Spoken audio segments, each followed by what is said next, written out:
they owe you for rent and for property damage. That's correct. You took the carpet off. And I showed them a section of the carpet. We would walk and our socks would be black, our feet would be black.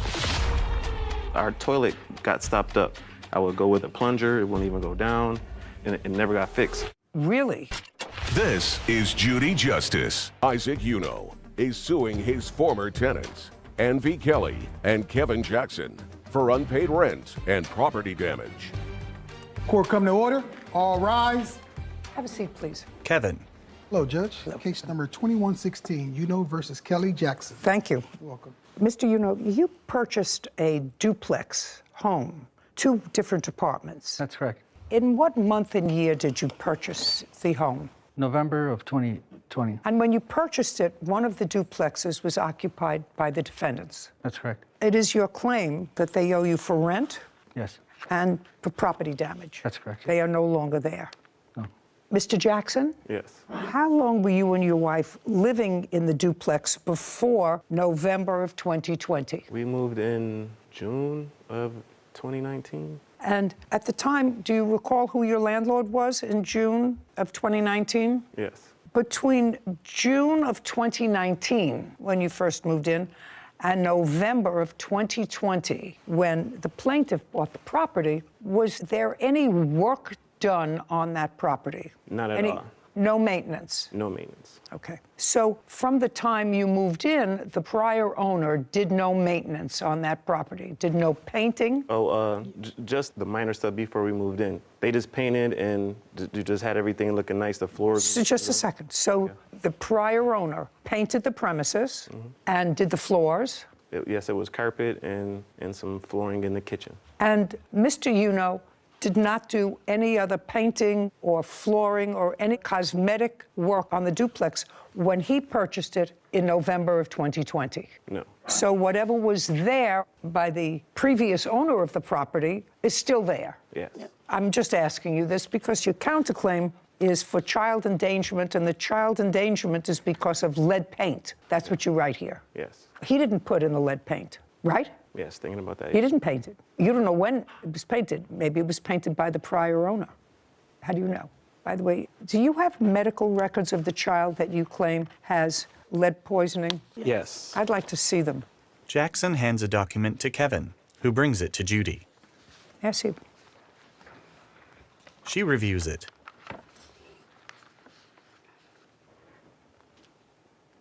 I have no idea what this says. That's the piece of paper that he gave me from the hospital. Well, I don't understand for it. the blood work. I'm not a doctor, so I can't. Okay. We have something from the health department also stating that because my son his lead was found in his system, they got involved. I understand that. He did not paint the apartment. No, ma'am. When you, just for my own curiosity, when you bought this place, do you remember the purchase of it? And when you purchase a property, usually there's an inspection. Yes. And one of the questions usually has to do with lead paint. Do you remember any of that from when you purchased the property? I didn't receive any notification of lead paint from the inspectors. Well, usually they sign off that there is no lead paint. I don't remember seeing because they never mentioned anything about it. Nothing about lead paint? No. Okay. Did you ever have the home tested, by the way, for lead? Only when we found out about my son having lead. Okay. And do you have the test result? And there was lead found in 2 places, not just the bathtub. Miss Kelly, the issue is he didn't do any of that painting. Right. He bought the place. You had been living there for a year and a half before he bought the place. Right. Right? Yes. Okay. And your son was born within that year and a half. Well, we moved there, he was 6 months. He was 6 months old, so he lived there for a year and a half even before he purchased it. Yes, ma'am. Okay. We did buy the things to fix the bathroom up. He told us to take them back to fix the tub and everything because we asked him to fix it. So the things we had, like to get the tub fixed, the flooring and everything, he told us to take back. How many people were living in the duplex? In our apartment? In your apartment? 4. 4. Including the baby? Yes, ma'am. Including the baby. And how old's the other child? She's 14. Okay. Do you have that report? No. This is just stating where it was at. The health department? Yes, I thought that piece of paper that I gave you was that one. No. This is just. This doesn't say This is just showing where the lead was found in the house. How old is this duplex? It was built in 1906, so almost 115 years or so. Yeah. And certainly used lead paint Possibly, then. yeah, I'm not sure about I'm it. not sure. I don't But- understand about it. Ms. Kelly, Mr. Jackson, that's not his fault. It's not his fault. So now I would like to know, Mr. Uno is suing you for rent. And I'd like to know first, how much rent were you paying? $750. And that's what you were paying under the old lease? Yes. And were you current on your rent when Mr. Uno took over the property? Yes. In November of 2020? Yes. So far correct? That's accurate. When did you stop paying rent? December of 2021. So you paid rent for a year. Yes, ma'am. Were you working, Mr. Jackson? Yes, when I first moved in, yes, I was working 2 jobs.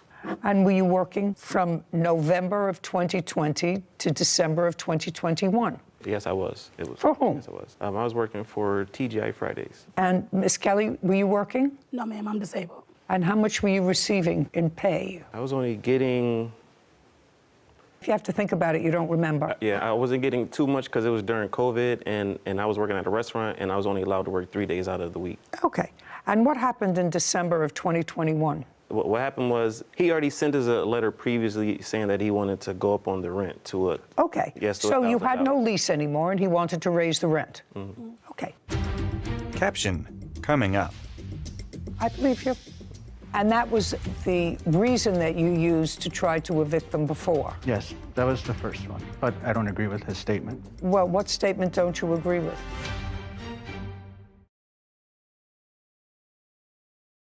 A courthouse. The Judy Justice logo appears. In the courtroom, Isaac, Envy, and Jackson. Isaac Uno claims his former tenants, Envy Kelly and Kevin Jackson, owe for unpaid rent and property damage. Envy and Kevin are countersuing for child endangerment and a constructive eviction. And in what month was that?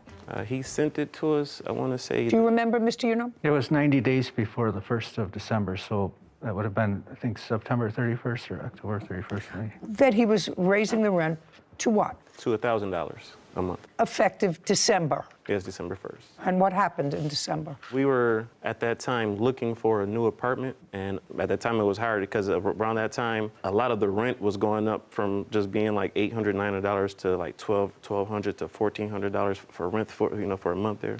Don't speak. Okay. And that was, why we stopped paying rent, because we were actually looking for a house, even when he gave us the 90 days. Okay. So, Mr. Jackson, based upon what you just told me, so stop shaking your head, based upon what you told me, your landlord gave you 90 days notice that if you wished to stay on, he was raising your rent to $1,000 a month. Yes. And you started to look around for a new place. Yes. And the new places were very expensive. Yes. And you didn't find a place. No. So you decided to stay in this place. No. So what did you do? We. So if you Actually, didn't we- find a place Yeah, we decided. in yeah, December, we was trying to stay there until we found a place. I assume they paid rent in September. Yes, Oh yes, yes. In October, yes, Yes. they paid rent in October. yes. Good. And November? November was the last month that they paid. So they paid in November. Yes. So you stopped paying rent in December of 2021. Yes. Do you, Can I say don't? what? Oh, No, sorry. you cannot. Okay. If I need you, Yes, I'll ma'am. come to you. Okay, yes, ma'am. Okay? Okay. Because so far he's doing fine. You stopped paying rent in December of 2021. Tell me why. We didn't want to live there ourselves anymore either, but it was just a lot of things going on at the house. Like after my father passed away, and he first gave us the first eviction notice because he gave us more than one. Just a second. Okay, I'm sorry.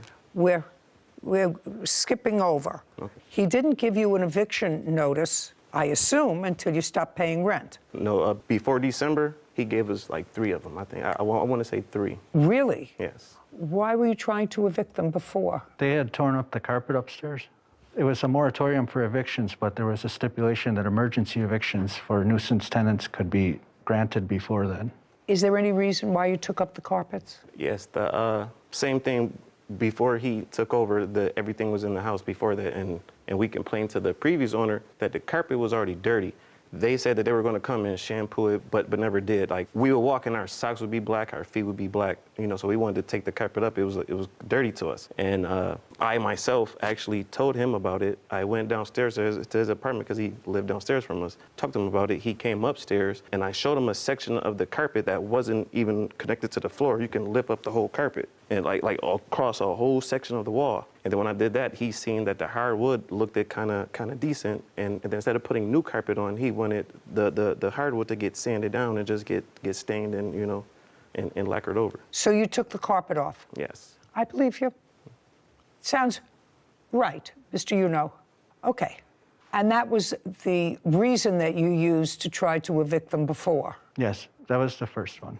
But I don't agree with his statement. Well, what statement don't you agree with? Well, a number of things that he said. I didn't authorize him. We spoke. I asked them in the first meeting if there was anything that they wanted to have spruced up or anything as a good gesture, and they took it upon themselves to take up the carpet without my permission. Okay, not a huge deal.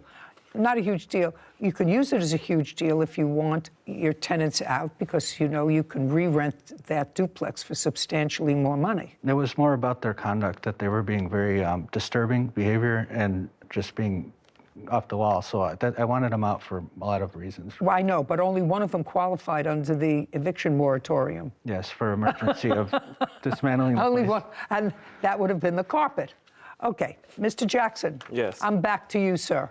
I haven't figured out yet. You stopped paying rent in December, and you moved out in what month? We didn't move out until June. June. So January, February, March, April, and May. Let's say 5 months' rent that you didn't pay, correct? Yes.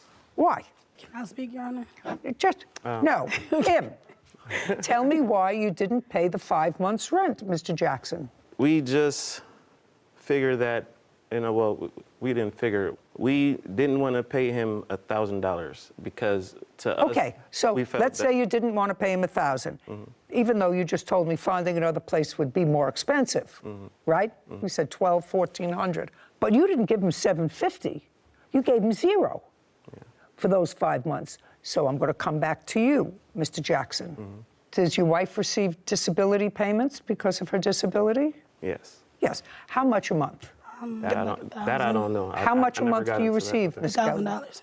$1,000. And did you continue to receive that $1,000 every month from December until June? Yes, ma'am. You see, certain things remain constant. Your disability payments remain constant. Right. If you live in an apartment and you have the same sort of income, then you pay rent. Right. And if you didn't pay $1,000, so I hear you. Well, that's what he said he wanted. And he's the landlord. And he's allowed to do that if you're going to stay in his premises. But you paid nothing, Mr. Jackson, and that's what I don't understand. Well, the furnace was busted. Just a second. Yeah. Miss Kelly. Sorry, I'm sorry. What? You paid nothing. Yeah, nothing. Where did you move in June? Moved in the same area, like kind of, like probably 10 minutes away from that particular street. Is it a private house or an apartment? It's a house, well, it's a duplex as well. Duplex. So the same sort of setup. And how much rent are you paying? Pay $950. So almost as much as he wanted in his rent. But are you more comfortable in that unit? Yes. Okay. Caption coming up. My wife walked down there and asked, was he the landlord? He just said that he was the building manager. So nobody even got rent for the month of November when we lived there, not him or even the previous people, because he didn't even come upstairs and introduce us. Well, But, I wouldn't complain about that, sir, if you're ahead of the game so far. A courthouse. The Judy Justice logo appears. In the courtroom, Isaac, Anvy, and Jackson.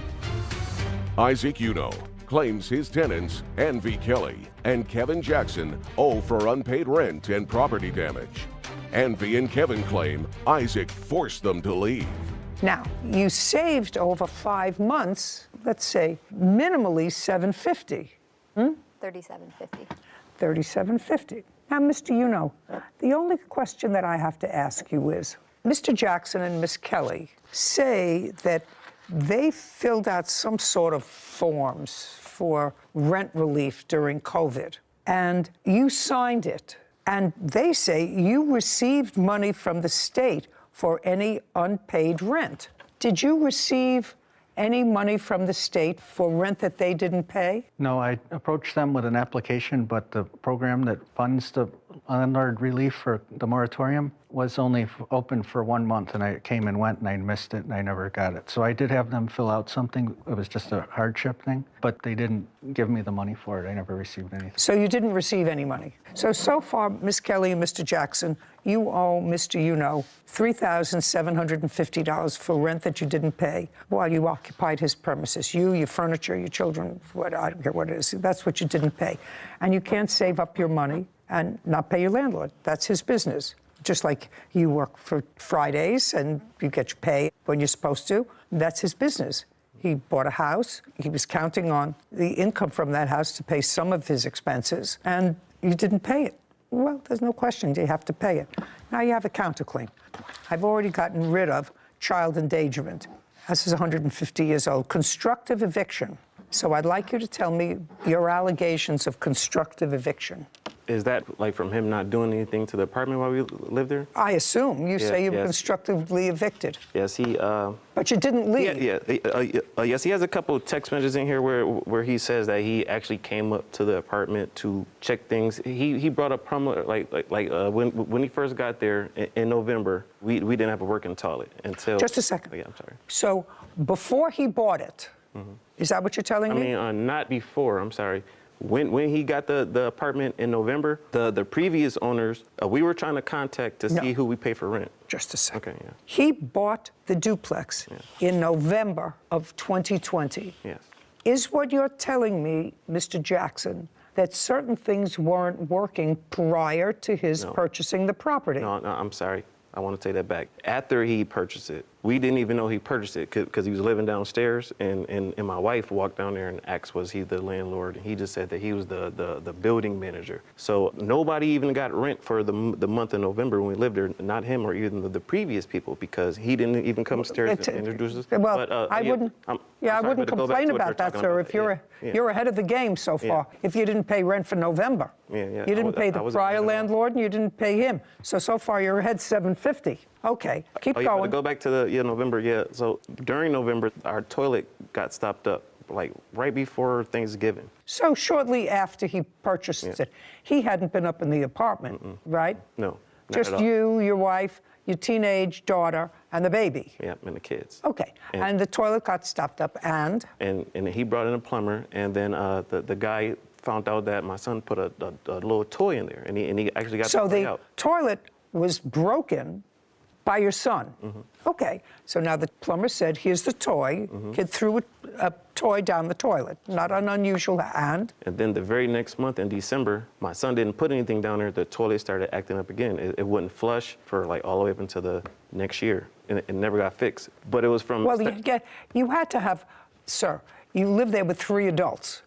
So there had to be a functioning toilet in the house. It wasn't functioning. So where did you go to use a functioning restroom? Her mom lived up the street from us, so sometimes we lived up the street, or sometimes we would just still use the toilet. Okay. You owe him $3,750 for rent that you didn't pay.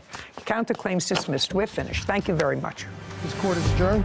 Outside the courtroom, Isaac, then Jackson. I had to collect monetary judgment through the courts. Him being the landlord, he left us like living in crappy conditions. It was a unbearable situation that I was going through with the noise and the disturbances. Yeah, he never came up there at all to fix anything. And the destruction of the property. He just started making up so many rules, to make it uncomfortable for us to live there. Oh, it was, it's pretty quiet now. That man is crazy. I'm glad it's over with. Judy and Sarah. You know what I think is interesting, Sarah, with these cases, we've had a lot of them. The forgiveness that the government wanted to show to people who were having trouble during COVID, work-related trouble, didn't have the same income, and didn't want to have a whole bunch of dispossessed homeless people. It came from a good place, as did some of the monies that were sent out by the government to sort of help people over a difficult time during the height of COVID. But then there are other people who suffer as a result of that, like a landlord who buys a property, a duplex property. Part of it is for income so that they can pay off mortgage, taxes, lawn service, whatever you have to pay on a house. And then the defendants, who really had no changed circumstances that they indicated to me. He was working, she was getting whatever she gets from disability, which is not insubstantial. I don't know if they get any other assistance for any of their other children, but certainly they moved into a place that's more expensive now, that's not far away. They just decided not to pay rent. And I don't think that that is the spirit of what either the federal government or the states who enacted it meant to happen, because the plaintiff owner of this property has rights too. Yeah. You've taken away a right of his. I agree to an extent, but I also think that that's more a problem on the government's implementation of the moratorium in the first place. That's what ended up hurting the landlord. These people were simply taking advantage of a legal loophole that was created for them. He was in the restaurant business, which, as we know, was one of the toughest hit by COVID. Right. She was on a fixed income that wouldn't be enough to cover, well, barely enough to cover the rent on its own. And then they have to support themselves, feed themselves. They have 2 children. So I'm sympathetic towards the taking advantage of a legal loophole. So I don't know, if I was in your position, I might have decided differently. Okay. But that's okay. All We right. can agree to disagree. That sometimes happens. Title: Judy Justice. Have you been cheated? Go to judyjustice.tv. You were out walking the family dog. Yes. The pit bull latched onto my dog, and my dog was squealing a lot. My dog is not vicious, and she likes to play with little dogs. Clearly not on this day. She didn't like to play with other dogs. This is Judy Justice is suing her neighbor, Heather Stevens, for vet bills and pain and suffering after a dog attack. Court come to order. All rise. Have a seat, please. Kevin approaches the bench. Hello, Judge. Case 2139, Stevens versus Stevens. Thank you. You're welcome. Although your names sound the same, they're spelled differently, and you are clearly not related based upon this case. You live in the same general area. Yes. Okay. Could you step up? A young woman. Tell me your name. Emily Farringer, This is your daughter. Yes. How long have you been living in your house? 8.5 years. How old are you? 22. Tell me what you do. I work at a bakery right now, and I'm a full-time college student. Where do you go to school? Idaho State University. You were out walking the family dog. Yes, I Family has one dog? Just one, yeah. What kind of dog? It's a miniature schnauzer. Weighs about 10, 12 pounds? Yeah, around there, 15-ish. How old is the dog? He is 9. You've had him since he was a puppy. Yes. This case has to do with injuries that your dog sustained. Yes. And the payment of vet bills by the defendant, who you allege has 2 dogs unleashed that attacked your dog while you were walking. Correct. Him. Just one dog. One dog. One. One dog attacked our dog. You have a pit bull. Yes, ma'am. What color? White and brown. How old? She's 5. Is that the only dog you have? Yes, ma'am. Okay. Tell me what date you were walking the dog that this incident happened. July 26, 2021. Time. Around 8 p.m. Dark? No. Still light out. Yes, ma'am. Were you walking in the neighborhood? I was walking down the sidewalk, and I passed the defendant's house, and I reached the end of the sidewalk. Your dog's name is what? Jax? On a leash? Yes, ma'am. Do you always walk the dog on a leash? We do. Tell me what happened. I was walking down the sidewalk, and I reached the end of the sidewalk. I was about to cross the street, and... Do you have a picture or diagram? I do. I of where have a this diagram. happened? May I see it, please? Oh, okay. There it is. Would you go over to the diagram so that you can point directly and I can understand where this happened? A map of the street corner. I was standing right here, and I noticed the dog come up on my left side. On your left side? Yes. Did you notice from where the dog came? It seemed to be out in the street when it approached me. So it didn't come from the defendant's house, it came from the street? Yes. It had been on the left-hand side of me. And then the pit bull latched onto my dog on its leg. What color pit bull? Brown and white. Was there any fighting or a scuffle before? No, ma'am. It just ran up to me, and it latched onto my dog's leg, and it picked my dog up and was yanking it around in the air. And it was very loud, and my dog was squealing a lot and crying out very loudly, so I yanked his leash, so that I didn't have to bend down and get hurt myself. And I picked him up and I ran back. So you yanked him up by his leash? I did. Okay. Did he have what kind of a collar on? A regular collar or one of those harnesses? We have both, so I'm not sure which one he was wearing at that time, but I believe he was wearing the collar. Just the collar? Yes. So you lifted him up by the collar? Yes. Did you see where the dog went? I do not remember. I think the pit bull ran back into the defendant's household. But you're not sure? I'm not sure. What did you do next? We took the dog to the animal hospital. Okay. You can go back now. Emily rejoins Audrey at the plaintiff's table. Stand close to you. Sorry. Had you ever seen this dog before? I have. Where had you seen the dog before? I've seen the pit bull in multiple places around the neighborhood. I've seen it across... That same dog? Yes. I've seen it across the street in that across the street neighbor's yard, and I've also seen it in my yard, and it's also been next to my chain link fence before. Did you or you, Ms. Stevens, ever have a conversation with the defendant about the dog being unleashed? I have not spoken to her at all. For how long have you seen her unleashed dog out and about? Probably about 10 times. Have you ever said anything to your mother about seeing this dog outside? I have. Okay. I'm listening. Yes, ma'am. May I show you on the Absolutely. on the diagram? Thank you. Absolutely. Okay. First of all, No, don't tell me first of all. Okay. Were you there at approximately 8 p.m. Yes, I on was. July 26th? correct, I was. Okay, where were you? Show me where you were. I was right here. I was loading a fridge into my home. I had my dog right here in the middle of the driveway, chained to the fence, okay? She came from across the crosswalk here, because I have a witness as well to show.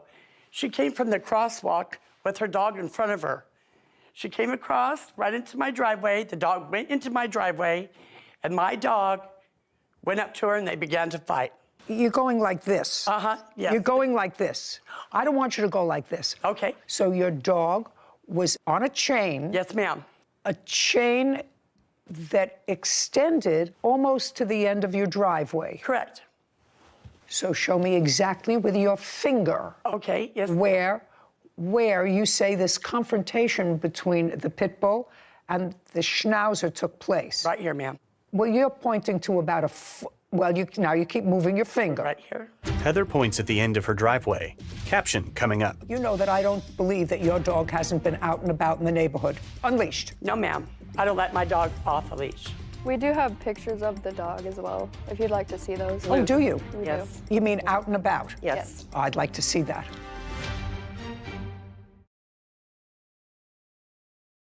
A courthouse. The Judy Justice logo appears. In the courtroom, Audrey, Emily, and Heather. Audrey Stevens claims her neighbor, Heather Stevens, owes for vet bills after her dog was injured by Heather's pit bull. Now you're moving your finger. So you're saying it's right at the end of your driveway? Yes, ma'am. Just a second. It was up further 5 seconds ago. Okay, Now my you dog was right here, yeah, ma'am. Yeah. The fight occurred right here. Well, now your finger is at a different place, madam. I'm Well- just letting you know your finger moves up the driveway. Right, I'd say right here. Okay.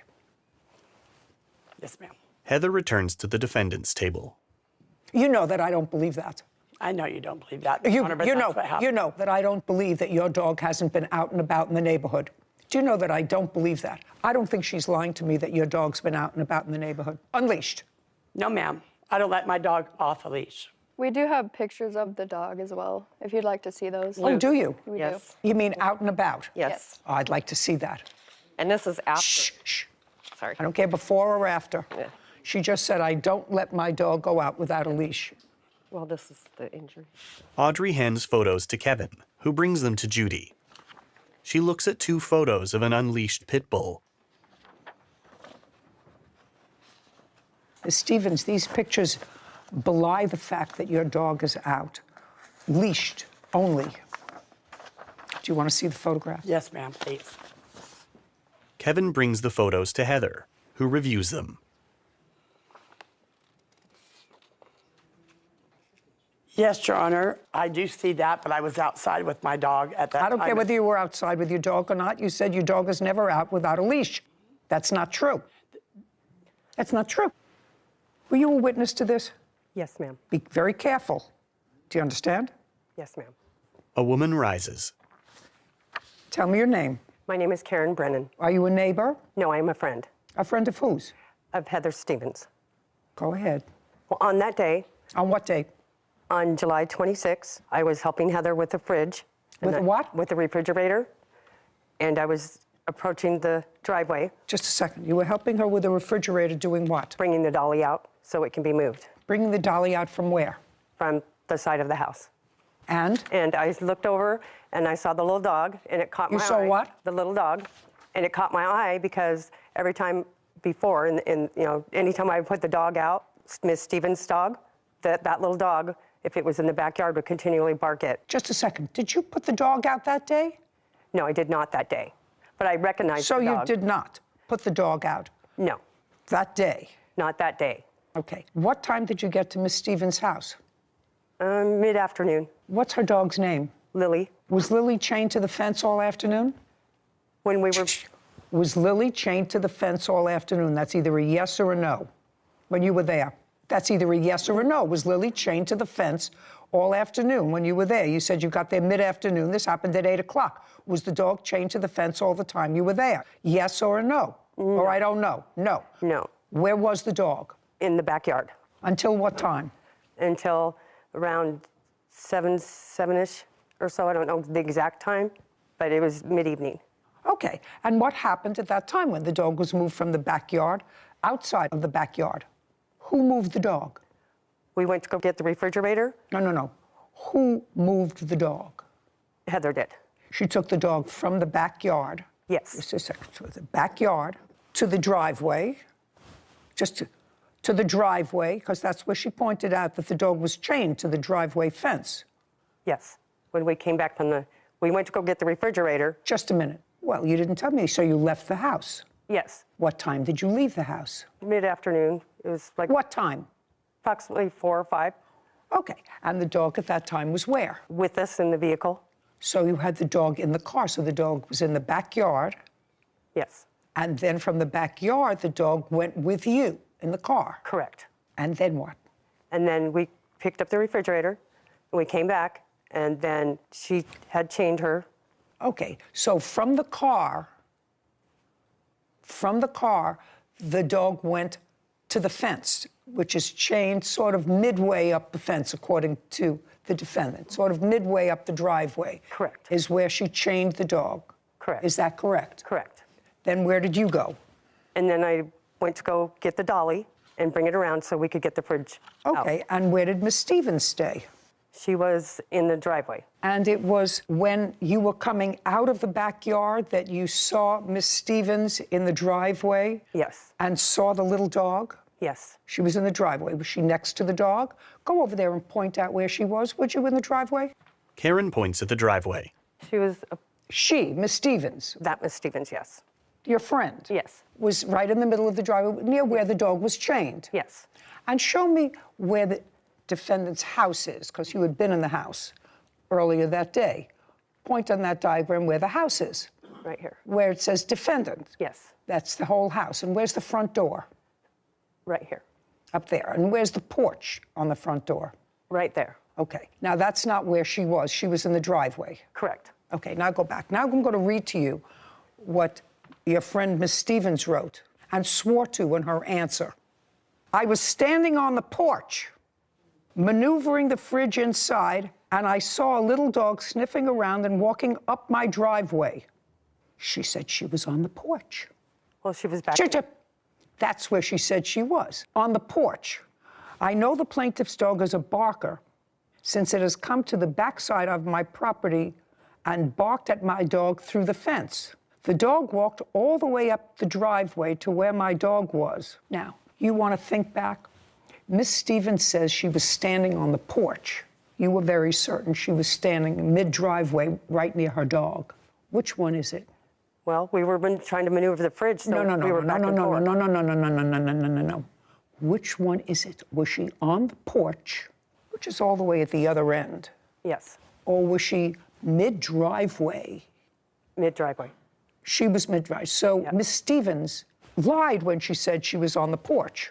Caption coming up. I didn't look at a police report. I listened to you. Yes, Your Honor. And I listened to your witness. Yes. And you and the witness that you brought told two divergent stories, two totally different stories. She was your witness. Heather's eyes widen.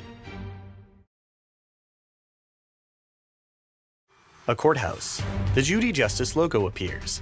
In the courtroom, Audrey, Emily, Heather, and Karen. Audrey Stevens is accusing her neighbor, Heather Stevens, of losing control of her pit bull. Heather claims Audrey's dog ran onto her property. So Miss Stevens lied when she said she was on the porch. That's what she says in her answer. I was on the porch when this happened. You understand? Do you understand? Yes. Sit. Karen sits. Can I see your vet bills, please? Your Honor, I have a video of my dog. Can we present the video that I have brought? You mean for that day? Yes, ma'am. No, not for that day.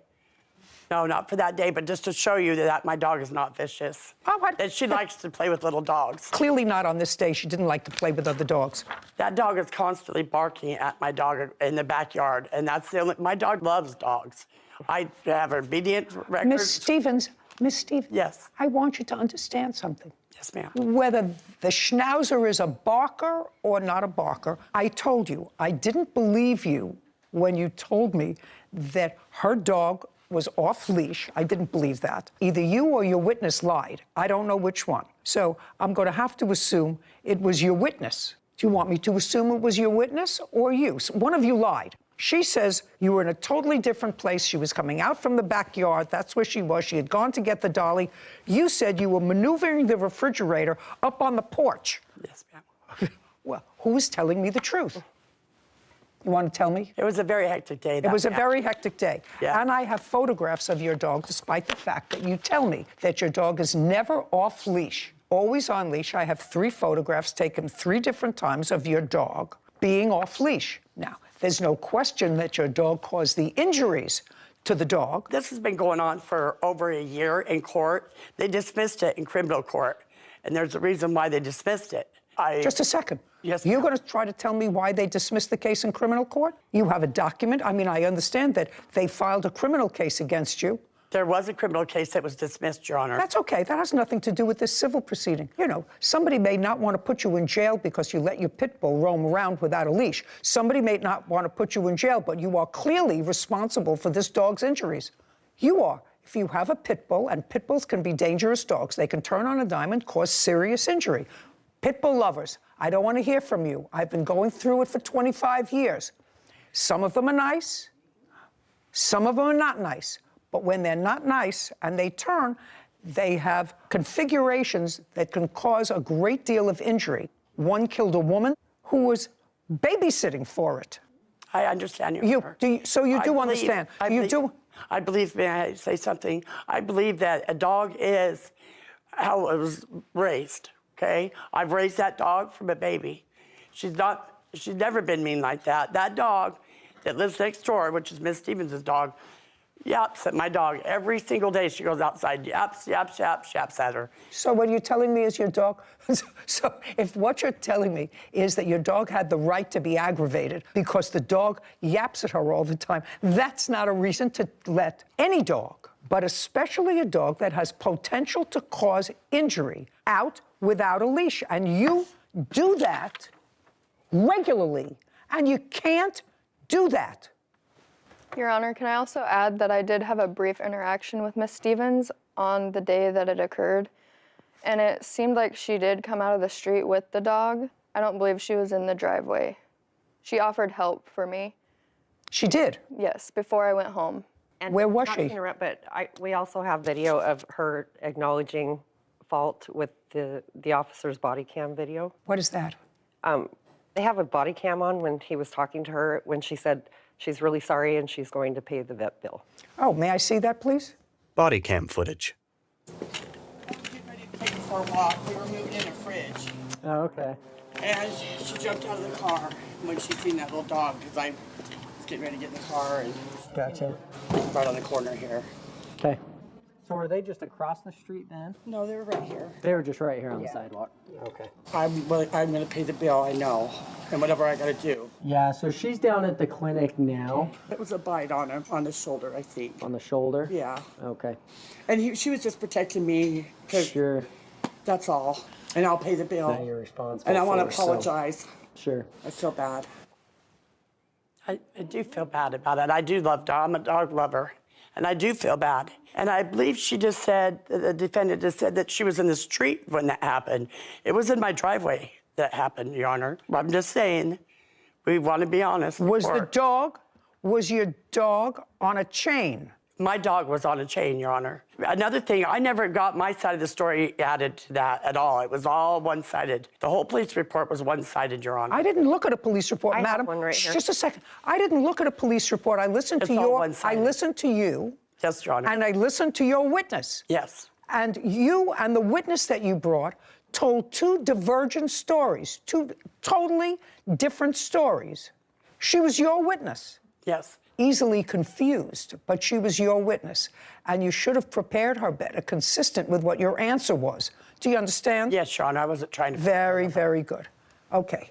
Pain and suffering, unfortunately, is not yours. If you had had injury to yourself, and I think that the law is a little crazy there, but we can't gauge pain and suffering for an animal. Anyway, your vet bills were $435. Your Honor, we just added that just because, you know, I understand. Blatant disregard and the dog's still out all the time. Oh, no, excuse me. The total with tax was $441. Judgment for the plaintiff. Thank you very much. Thank you. This court is adjourned. Outside the courtroom, Emily, then Karen and Heather.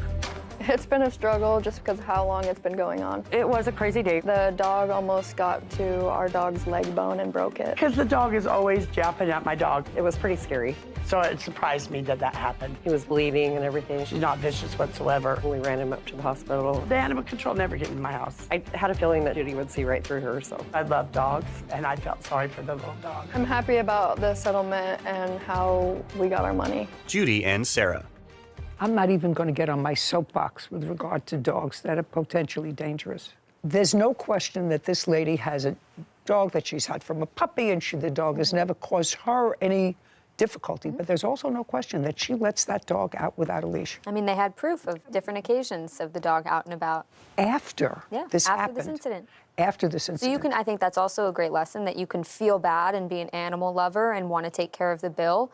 But if you don't take any subsequent remedial measures to fix your bad behavior that caused this great deal of injury, then I don't really believe you that you feel sorry or that you're a dog lover. Because, well, that's an interesting perspective. Yeah, I mean, you knew what you had to do to ensure the safety of the dogs and other people in your neighborhood, and you chose not to do that. So after it had already had an incident. Exactly. At least one. Yeah. Title, Judy Justice. Want justice? Go to judyjustice.tv. Why are we paying for the child that doesn't go to school anymore? Your child was dismissed from school for cheating. He did have a paper with him, but he did not cheat it. He got caught 3 times. What do? You tell your son you better straighten up, stop making excuses. This is Judy Justice. He's suing her customer, Jack McCurcheon, for tuition and administrative fees. Court come to order. All rise. Judge Judy enters. Have a seat, please. Kevin approaches. Hello, Judge. Case number 2126, Slago versus McCurcheon. Thank you. You're welcome. Judy turns to Robin. You run a school. Yes, ma'am. It's a program. Is it a school or a program? It's a program. What's the difference? The program is not a school where the children come every day. They come twice a week. Parents... They come twice a week online? No, we are in person. In person, yes. Okay, so twice a week they are there at a brick and mortar place? Yes. And how long have you had this program? We actually started this program during the lockdown in 2020 spring. So this is at the end of our first semester of our 3rd year. Okay, and tell me, who runs the program? I do. You have an educational background? I do. I have a master's in education. Does anybody run the program with you? I have a staff, but I'm the sole director. Is this an annual program? We do operate on a semesterly basis as far as payments, but the classes just roll over from first semester to second semester. And is there a contract? Yes. Okay, and you're going to show me the contract that the defendant signed on behalf of his son? Yes. Because that's what this case is about. Yes. The only interesting part of the case is your son was enrolled in the program. He was terminated from the program for let's say, misconduct. That's true. And it was misconduct that was replicated in violation of the rules at least 3 times. Kind of. Not kind of, at least 3 times that you acknowledge. Okay. That's not an okay. That's not an okay. not. That's either a yes or a no. I mean, I read about 3 instances of cheating. You acknowledge that in your answer. Well, it's different. It's different. You mean he cheated differently? No, he didn't cheat Yes, well, that's what- differently. I mean, I can explain. It was explained in the papers. Okay. And you weren't there, so you can't explain. But you acknowledge the fact that he cheated. He was given a warning. You were advised. He cheated again. You were given a warning, and he was allowed to continue. On the 3rd such event, the school terminated him. Is that what I read? Yes, ma'am. And that's what you acknowledge in your papers. Yes. Yes. Ma'am. Okay, well, that's a yes. And he was within a semester. You would pay the tuition and then try to reverse the payment because you paid on a credit card. Yes, I paid with credit card, yes. Okay, and then when you got the bill, you challenged that payment, which you had in fact received, and whatever you told the credit card company as a result of what you told them, the payment was reversed and taken off your credit card. That is correct. Right. And so they are here now seeking that tuition payment from a court. That's why we're here, to see whether contractually, because this is a breach of contract action, you were obligated to pay the tuition even though your son was not in the program because he was dismissed for cause, which you acknowledge. Are we clear on where we are? Yes, ma'am. Yes, ma'am. Good. So now I'm going to look at the contract. I'd like to add that... Just let me look at the contract first. Judy reviews a document. If you see contract, they're signed by my party. I want to see it too, because I don't see my name. I sign a contract. That's a statement, probably, or it's a... It's a payment agreement. Yeah, that's not a contract. Yeah, payment agreement is a contract, sir. But signed by me? Well, it says signed Irina and Jack. Okay. Is Irina your wife? That's correct, yeah. Okay. So this says, I understand that payments are due even if classes or memberships are dropped, subject to the refund policy. Well, what's the refund policy, and where is that in writing? It is on our website, and they've signed it. It was a form that they had to sign. Well, I'd like to see the form that they signed, because I have to see what the terms are of that. These are the terms of the refund. Robin hands a document to Kevin, who brings it to Judy. Thank you. That's a screenshot of our website. No, the website is unimportant to me. You say you have an agreement signed by them. I'd like to see it. Well, the agreement that we have signed was the installment agreement, so I'm sorry. Well, I only have one payment agreement. What I said I want to see is a refund policy. You said you have that they signed. I don't see They don't sign the policy. They sign the agreement. The policy is a written policy. Well, I would like to see the written policy. That's what we have on our website, and it's clearly... No. No? Okay.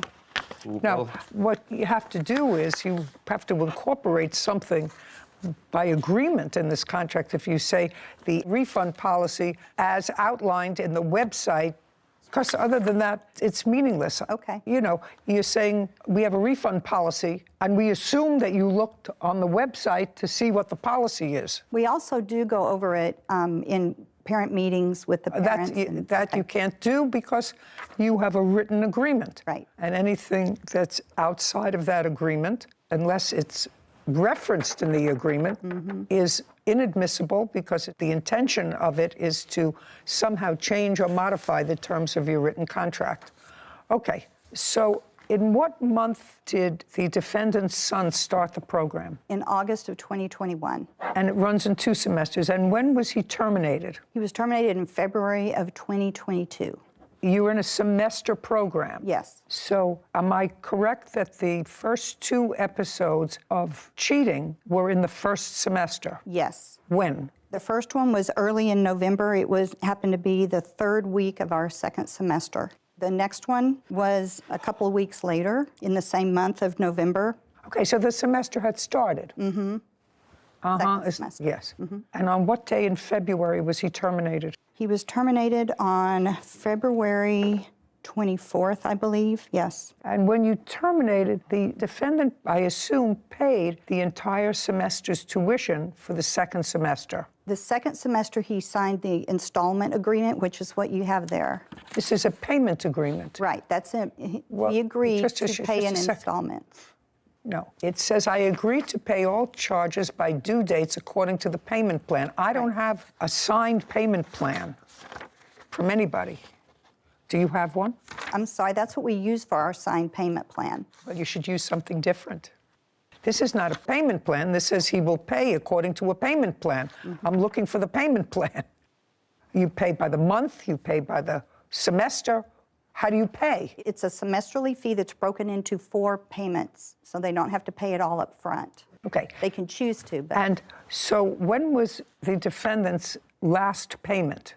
they paid through the semester. Through what semester? Second semester. Okay, so they paid in full. Through the installment. So what happens is they agree to be automatically billed. And so every month, a certain amount comes out. Just a second. So what you're saying is when they sign up, they give you authority to pull out from their bank. Yes. Whatever the tuition is for that month. Right. Okay. And according to your records, when was the last payment that you received for the defendant's son prior to terminating him? Prior to terminating him, we received a payment in February. And you terminated him on February 24th? Yes. How much was that payment? It was, have it right here. Robin flips through documents. You know what? I don't know. $350 every It's month. 300, that's right. $350. I know I got charged the extra month, so I know the number. Okay. So it was $350 that you paid the beginning of February, and he was there in February. That is correct. Okay. In what month did you dispute the charge? Well, No, not well. I said, in what month? May. I only realized in May she's been charging. Just a second. Caption, coming up. He was plagiarized by teachers. It was plagiarized by teachers. He was given notice because he lied on a test by teacher, yeah? But it's not exactly what happened. They're not in the business of expelling children. They're in the business of keeping children in school. You really have to get this through your head. A courthouse. The Judy Justice logo appears. In the courtroom, Robin and Jack. Robin Slago claims her customer, Jack McCurcheon, owes for tuition and administrative fees. So you paid in February, and your son was there in February. That is correct. Did you pay in March? It was taken out of my account without me knowing, but yes. Is that $350? That is correct. And did you pay in April? I did pay in April. Okay. Now, the May payment, is the May payment the payment that you canceled? No, on the May, I also paid for a May payment. Looking at my statements, I said, why are we paying for the child? He doesn't go to school anymore. And that's when I called them. And then I called my credit card company, explained to what happened. They said, we are going to charge the money back to your account. And that's when I kind of looked through paperwork. And I'm an immigrant in this country. I don't read really well. I can speak. And my son, he's a young guy, and he knows exactly what it is, and that's what I brought him. I said, can you see, do we owe these people money? And if you guys allow it, I can have Alex to explain what here shows. Just see it. He doesn't have to explain anything to me. Okay. I'm not new to the country, and I was legally trained, so I don't need your son. I assume you're not legally trained? I am not. To interpret something, a piece of paper. So now I will look at the piece of paper that you're relying on, but I want to tell you this, sir. Jack hands a document to Kevin. I pay the tuition for a lot of people, a lot, because I have 13 grandchildren in school. Okay. I'll take that, Kevin. Thank you, I'm sorry. I know that if one of my kids or grandkids goes to school and gets expelled, and I've paid the tuition, because I'm not on a payment plan. Parents send the bill directly.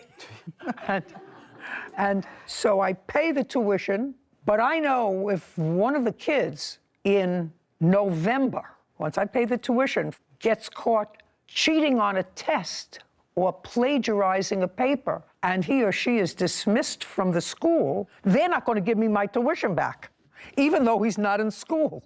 I'm not going to get the tuition back for that semester. That's true. That's what I'm telling you. I know that. So now I'm going to see what you want me to read that suggests that in this case, even though your son was terminated for cause from the school for cheating. Dismissal versus termination is different. No, it's not different at all. It's this exact same thing. Dismissed, terminated, expelled, all the same thing. If you look them up under synonyms for each other in the dictionary, you will find they're all the same. He was excised from the school because he cheated despite multiple warnings. So he was expelled from cause. I just want you to understand that. Did you go to college? Currently enrolled. Currently. Stand up. You look like a nice young man. Where do you go to school? Cal Poly Pomona. And who pays the tuition? I do. Now, what's your first name? Alex. Now, Alex, you do know that if you got expelled from college for cheating in the middle of a semester, you wouldn't get your tuition back for that semester. You do know that? Correct. Okay, that's all I want to know. Well, that's what we're dealing with Could here. I add something? Sure. Well, according to their honesty policy, they made a clear difference between dismissal and expulsion. I'm going to look at it. Okay? Okay. Alex sits. Judy reviews the document. Okay, so what you gave me now acknowledges that you received the refund policy. Thank you very much, because she wasn't able to prove that she gave it to you, but now you gave it to me, so I know you were given the refund policy when you enrolled your son in school. So we weren't given, but it's something they have it on their website for you to... Just a second. Well, then you look. You don't have to sign. Then you looked at the website. You gave me this. Do you understand? That's what I mean, legal. I went and tried to understand. Well, you should have done it before. Well, you were perfectly capable of doing it before. I signed a contract, I signed and I explained everything. You just told me 5 minutes ago that you didn't sign any contract. Well, now you acknowledge that you signed the contract. I'm just reading this that you gave me. A contract has to be a complete contract. If Just there a is second. something... For somebody who's, not here, not from this country, and doesn't understand things, you seem to understand things very well. I know the contract has to be completed. Well, that's very good. A lot of people don't know that. So if I give a contract for a statement, then I say, go in my website to read about our refund policy. That's not part of the contract. That's their rules, no? I didn't sign refund policy. You don't have to sign a refund policy. You just have to be aware of it. If I don't know how to get into a website or don't know. You gave me the evidence. But this was done after everything done. I looked into it.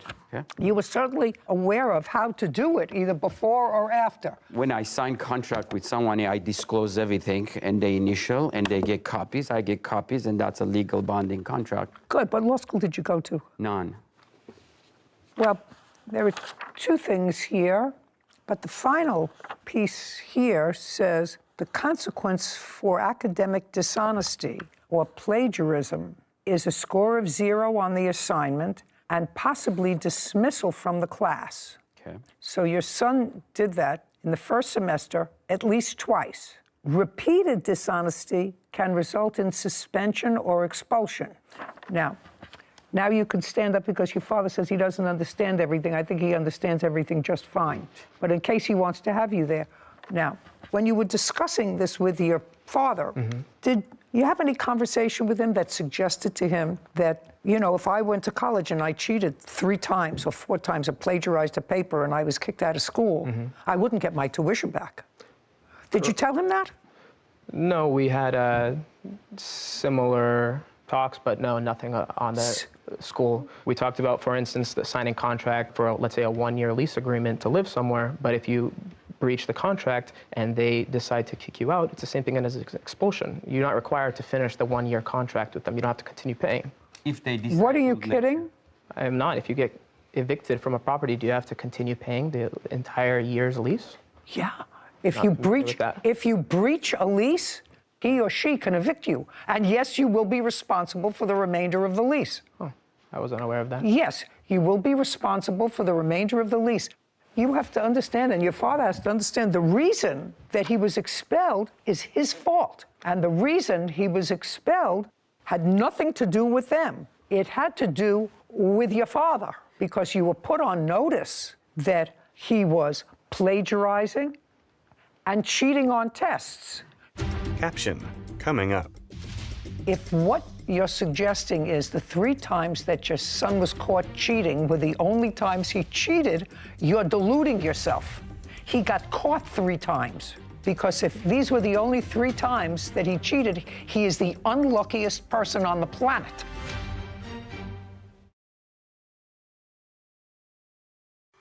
A courthouse. The Judy Justice logo appears. In the courtroom, Robin and Jack. Robin Slagle has accused her customer, Jack McCurshan, of refusing to pay tuition. Jack claims he is not required to pay because his son was dismissed from her school. You were put on notice, and instead of being more vigilant, the conduct continued. He lives in your house. How old is he? 14. 14. Well, I want to ask about this plagiarizing thing, which it is, because remember beginning you asked me 3 times, he was plagiarized by teachers, which I was not he was plagiarized by teachers.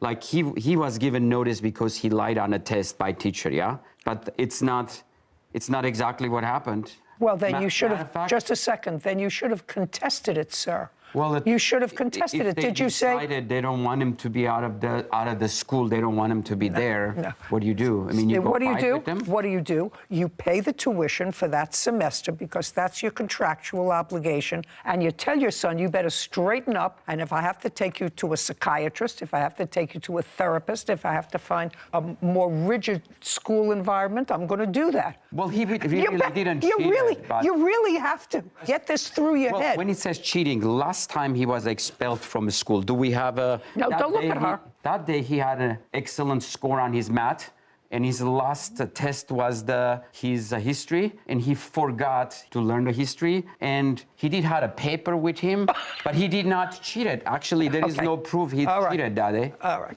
They're not in the business of expelling children. They're in the business of keeping children in school. How many other students were expelled from the school the semester that this defendant's son was expelled? 0. Yeah. Wow. They're in business of keeping children in school. I guess my son was that bad for her to expel her. She said they didn't expel any other children. I'm going to ask her, how many children were enrolled in the program at the same time the defendant's son was enrolled in the program? Approximately 70, 75. Okay, and of the 70 to 75 students, the only student expelled was the defendant's son. Yes, ma'am. That should tell you something, sir. Stop making excuses. Okay. I didn't tell, he didn't look at the paper, he had it underneath him, but he didn't look at it. Well, plagiarizing. So he copied from somebody on a paper that was supposed to be original work, did it once, he did it twice. Do you understand your son has a problem? Well, we all have problems. No, I never had a problem being expelled from school, sir, for cheating. I never had a problem being expelled from school for cheating. I have lied. I have 5 children and 13 grandchildren. All have completed college, some professional school. None of them have ever been expelled for cheating. That's a lot of people. Do you feel it's fair to expel a child from a school because of cheating? Cheating? Absolutely. Not that I usually let people ask me questions, but the answer is absolutely. Because if 70 children are working hard to get good grades and studying and creating original works when they're supposed to create original works, and your son who's getting a 99 on a math test when he's been getting low scores on tests, all of a sudden becomes a shining star one day, and it's a pattern, and then they find another cheat sheet under his bottom. That's something that suggests to the other 70 students that are trying to do the right thing, that it's okay to cheat. And so if you want to cheat on this test to get a 99, it's okay. You can't run a school where you permit kids to mingle with kids who are trying with kids who are cheating. So do I think it's fair? Absolutely. Okay, how much money was reversed by this bank? $1,050 plus $45, a $15 fee per transaction. $1,095. Okay, judgment for the plaintiff in the amount of $1,095. Sir, your problem is not with the plaintiff. Your problem's with your son. He's like all of us. He made a mistake. And no, he didn't make one mistake. I'm going to tell you something. Honestly, I used to say when I was practicing in a different court that if criminals got caught the first time or every time that they committed a crime, they'd stop committing crimes. Problem is, they commit a crime, and they don't get caught. And then they commit another crime and they don't get caught. Then they commit third crime and they get caught and they're brought to court. And their lawyer argues this is their first arrest. Not their first crime, because they can't argue that, but it's a first arrest. So if what you're suggesting is the 3 times that your son was caught cheating were the only times he cheated, you're deluding yourself. He got caught 3 times. Because if these were the only 3 times that he cheated, he is the unluckiest person on the planet. Okay, we're done here. 1095, judgment for the plaintiff. Thank you, Your Honor. This court is adjourned. Jack, then Robin. I felt the difference was between the wording, what it means as far as being expelled versus being like sent home. I'm extremely pleased. This was totally a matter of honesty and integrity, and obviously it stems from the father down to the son. But he explained that's the same word, and again, that's why you come to court, and she did what she had to do. We have kids that try to cross the line, come close to that line, but as I mentioned, our instructors are pretty savvy and they're on it, and we can tell pretty much, so. I am happy finally done. It's been a burden, it's been a stress, and hopefully it's done. Cheaters never win. In chambers, Sarah and Judy. So I think it's really important for the plaintiffs, as the runners of a homeschooling system or a schooling system, to have a better contract for the parents that are signing, especially with a payment plan option. There should be exhibits attached to the signature page, not just referencing, oh, we're agreeing that we read the policy from the website. It's just as easy for you to reprint it, attach it, and require a signature, an initial on the bottom, so that you don't have parents like these that say, I never went to the website, I never saw it. I agree with you. If you have problems like this, there's no denying the fact that you initialed each page and each policy. I think that this is a learning experience because they just started the program in 2020. And this is probably the first experience that they've had because he's the first never expelled anybody else. But they'll clean up the contract. For sure. Title, Judy Justice. Want justice? Go to judyjustice.tv. Now you have the pigs. I told him up front, I do not have the money to pay you right now. And you paid nothing. Then you're going to pay for all of them, sir. No. Oh, yes. The pigs died. This is Judy Justice. Moore is suing his family friend, Brandon Foreman, for the cost of 4 pigs, a hog waterer, and lost wages. Court come to order. All rise. Judge Judy enters. Have a seat, please. Kevin approaches. Hello, Judge. Case 2181, Moore versus Foreman. Thank you. You're welcome. Mr. Moore, you're suing the defendant because it is your claim that you sold him, I believe, 4 piglets, and he never paid you for them. Yes, Your Honor. That's what the case is about. Now, tell me where you live. I live in Pinehurst, but outside of Pinehurst, south, in a valley. Pinehurst is where? In Idaho. So you live in Idaho. Is that a farming community? Yes, small. Who do you live there with? Me, my mom, and my sister. You have a farm? Yes. How many acres? Right now, 5, yes. We're working on buying land next to us. But right now you have 5 acres. Tell me what you raise. Right now we raise cows, pigs, and goats. You own that property? Yes, Your Honor. How long have you owned that property and raised those farm animals? Lived on the property my whole life, raised farm animals since I was about 16. And you sell them for what? I mainly do meat animals, so when it comes to beef, cattle, pigs, meat, goats. But you sell them on their own hoofs? Yes, yep, on the hoof, not by meat. And what do you do, Mr. Foreman? An underground shift supervisor. What is that? Underground miner. Do you live close by to Mr. Moore? Live a couple miles above him. How long have you lived there? Going on 5 years. Tell me what interest you have in pigs. Me and my buddy, we have a hobby, so to speak. He has cattle at his place, and I have raised pigs at mine. How many acres is your house?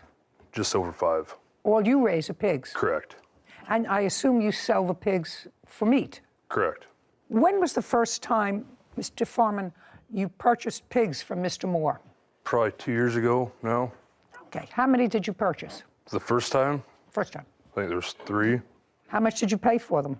I don't recall. Well, how much would 3 piglets be? I want to say it was 400 and some change. For 3? Correct. Okay. That was a couple of years ago. Correct. Did you sell those pigs? Correct. They're not part of your current lifestyle? No. And you keep them for how long before you sell them? Until they make a certain weight, about 250, 280 pounds. Now, when you buy them from the plaintiff or from anybody, how big are they? The ones that I purchased from Logan were small, probably 30, 40 pounds maybe. So they must eat a lot for them to get to 250. A lot. And give me some idea, because I really don't know the answer to this question. How much would you sell a 250-pound pig for? If they're totally butchered, cut, and wrapped, it's about $800 to $900. If I'm doing the cutting and wrapping. And if you're not? Then I sell it for hanging weight. So whatever the animal weighs after it's butchered out, then we set a price for that. Usually $3.50 to $4 a pound. You pay about $125 for them. You feed them for a year. Not quite a year, but close. Okay, well, not quite a year. And then you sell them for 6 or 7 times what you paid for them, minus the feed, whatever that is, minus what it is to feed. Except for there's more than just the feed. There's all the time and labor it goes into cutting and wrapping. Absolutely. But you make a profit. Make a profit, yes. And you don't go that route. You sell them when they're young? Correct. That's your business, to sell them when they're young? Yes. Okay. So the first time Mr. Farman bought from you, evidently things went well. Tell me about this most recent sale where there is an issue. Yes, so Brandon contacted me that I had 4 pigs available. Did you advertise that you had them available? I did not. I have a family member that works at a gas station that he goes to. She mentioned to him that I have pigs for sale. Is that how you found out? That is correct. Okay, go. That I had pigs for sale. And then he got my number from her. He contacted me, said that he is interested in my pigs. We set up a time for him to come meet and look at the pigs. What date? It was July 28th, 2022. Okay. And then he came and looked at the pigs then, and he liked them. How old were they? They were 2.5 months, which would be right around 40 to 45 pounds. And you had 4 of them? 4, correct. Is that how many there were in the litter or however? No, those were just the ones I had left. There were 9 in that litter. So you had already sold 5? Yes. And 4 left? Yes. Is that the time you usually buy them, Mr. Farman, when they're 2.5 months old? No. How old are they when you usually buy them? It depends. Depends on what? Price, money, okay. Where they're at. Well, so give me a range. What? So these ones were relatively close. I didn't have to travel far. At the time, they seemed like a pretty decent price deal. And what did he sell them to you for? Caption, coming up. You want to take the pigs, you didn't have any money at the moment, and what was the deal that you came up with? That I would pay him for them when I was able to. Nah, that I don't believe. That I don't believe.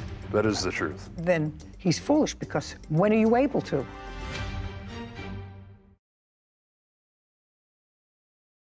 A courthouse. The Judy Justice logo appears. In the courtroom, Logan and Brandon.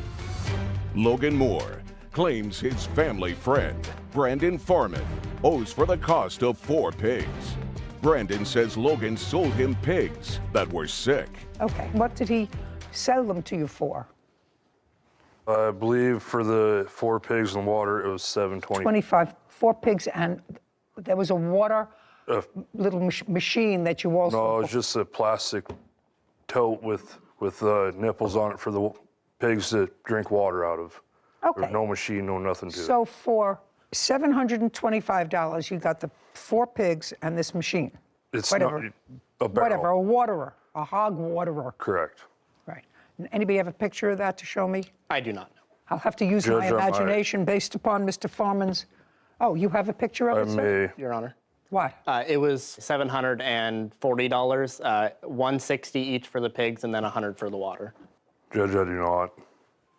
I do not have a picture of the water. Okay. The water was like a 275-gallon tank with 4 nipples on the outside of it at the bottom that you can fill with water.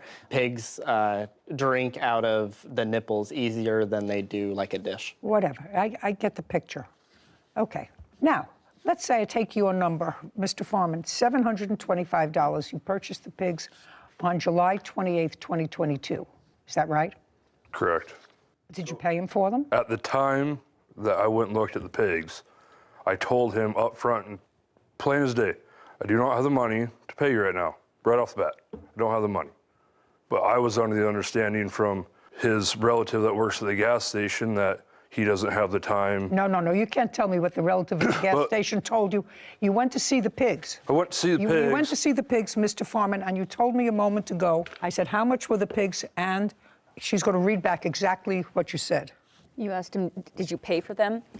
And he said, at the time I went and looked at the pigs, I told him up front, plain as day, I do not have the money to pay you right now. Before that, there was something about $725. Okay.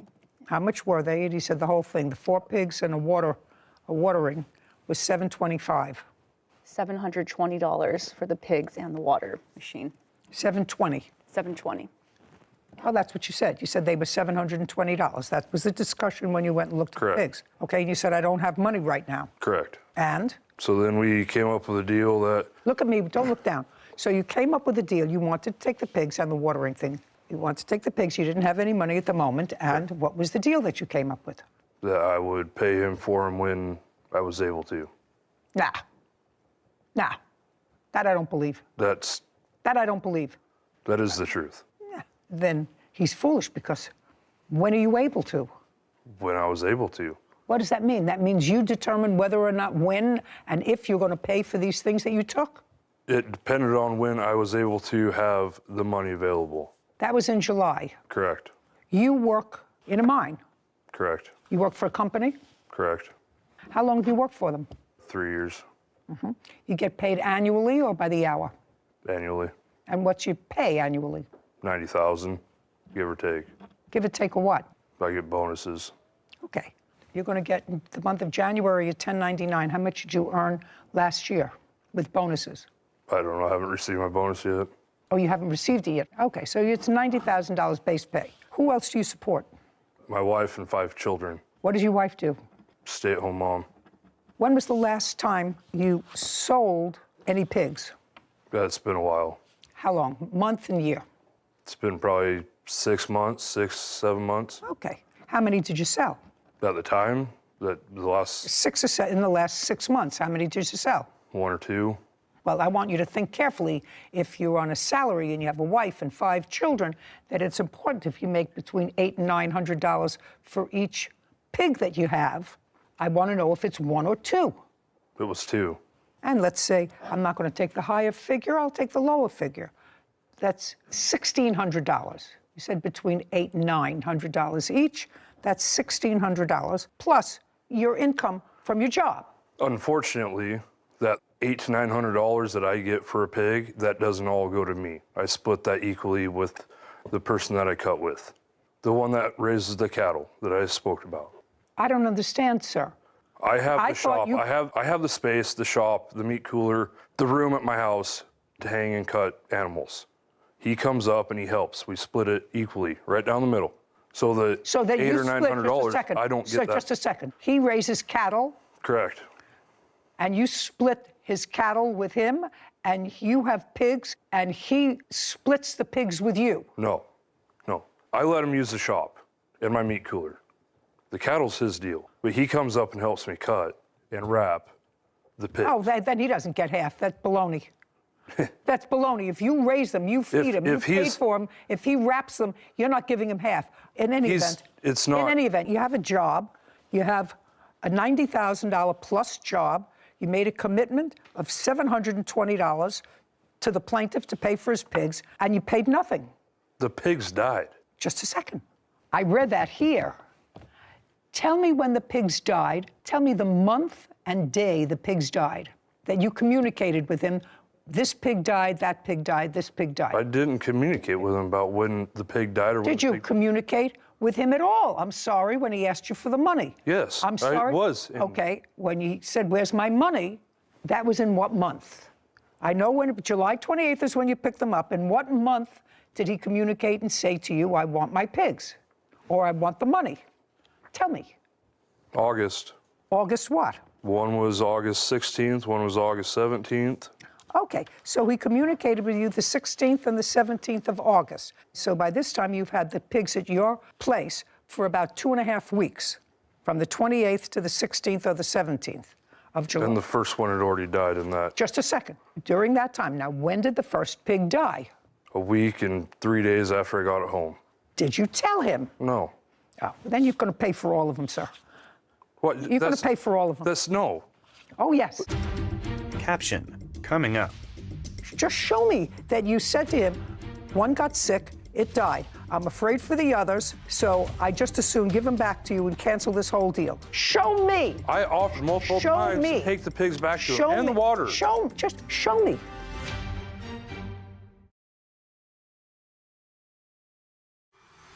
A courthouse. The Judy Justice logo appears. In the courtroom, Logan and Brandon. Logan Moore has accused his family friend, Brandon Foreman, of refusing to pay for the pigs he purchased. Brandon claims Logan sold him sick pigs and only one survived. Go ahead. So if you went to the grocery store and you bought a bag of apples and the apples are rotten in the middle, but the outside looks fine, you would still pay for those and just be content with them? I'm going to give you the different example, sir, not apples. I'm going to give you an example with puppies, which I have here all the time. Your pigs were not sold to you with any health guarantee. Let's start there. Dogs, cats, animals, pet animals are usually sold through a breeder or somebody that you buy from. You have a contract that says, take the dog or the cat to the vet within the next 3 days or the next 24 hours or 48 hours. Any health deficiency in the cat or dog, we will either refund your money or give you a new cat or a new dog at the discretion of either the buyer or the seller. That's what happens. Now, you had the animals at your place for 2 weeks, and I assume you have other animals. Just assume you have other animals. I had other pigs at the time. Just assume you have other animals, and I also assume that you have no vet report. I do. I'd like to see it. Brandon hands a document to Kevin, who brings it to Judy. She reviews it. This isn't a vet report. It's the bill. I don't care about a bill. I want a report. I don't have a report. I have a bill. Then, sir, you're going to pay him his $720. You're going to pay him his $720. I don't care what the bill was. How does he know? How do I know what the pig picked up, the one that died, at your place over the course of a week and a half? What you said to me was you took the pigs and said, I'll pay him when I can. Now they're yours. So I had other pigs at the time, full-grown pigs, that were ready to go. So then I brought these other piglets home, and then the one started getting sick, so then I had to separate the pigs. So then I had to spend all this time and money giving them shots, trying to keep them healthy, and then I had to build a whole separate pen to contain them because I don't want to get the full-grown pigs getting whatever disease or whatever they had. Did you ever call the plaintiff when the first pig got sick and said, listen, this pig is sick, and I'm not sure about the other piglets that are here, and that's in the first 2 weeks. I'd like to return them to you. He didn't have any babies at the time because he had sold 5. He had 9 in the whole litter or whatever they call it. Just show me that you said to him, one got sick, it died. I'm afraid for the others, so I just as soon give them back to you and cancel this whole deal. Show me where you did that the first 2 weeks in August. When I first picked up those pigs, just show me. I don't have that. Sir, then what you're saying is unreasonable. It's not unreasonable. Why do I need to burden him with these sick pigs? But I'm not going to pay for a product that I don't get anything out of. Then you've become the lawyer for the plaintiff, the lawyer for the defendant, and the judge. You said, I bought them. I didn't pay for them. But I shouldn't have to pay for them because now I had to build a whole separate pen. I had to separate them. And this is all without advising him. All without advising him and saying to him, listen, I didn't want to buy sick pigs. It looks as if these are sick pigs. I don't want the extra responsibility. I don't have the money right now. Take them back. Show me. Show me. I offered multiple times to take the pigs back to him and the water. Show me. Show me within the first couple of weeks when one died, so you had to separate all of them. That's the first 2 weeks in August. That's all I want to see. Right here. I'd like to see August it, 17th. Okay, great. We won the blue. Shh, I'm reading. Brandon hands a document to Kevin, who brings it to Judy. She reviews it. This doesn't say anything about sick pigs, sir. August 16th, 17th were the 2 dates you gave me. This was on August 17th.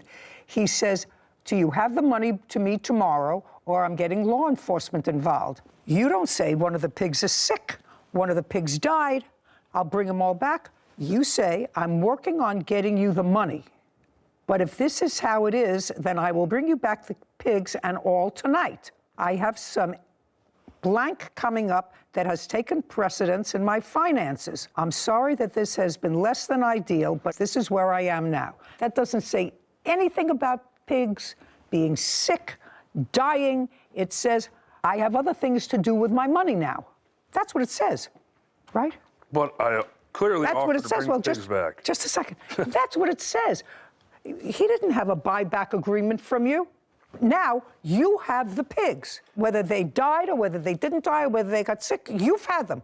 Now we're in January, August, September, October, November, December. We're in January. We're 6 months later. Judgment for the plaintiff in the amount of $720. Thank you very much.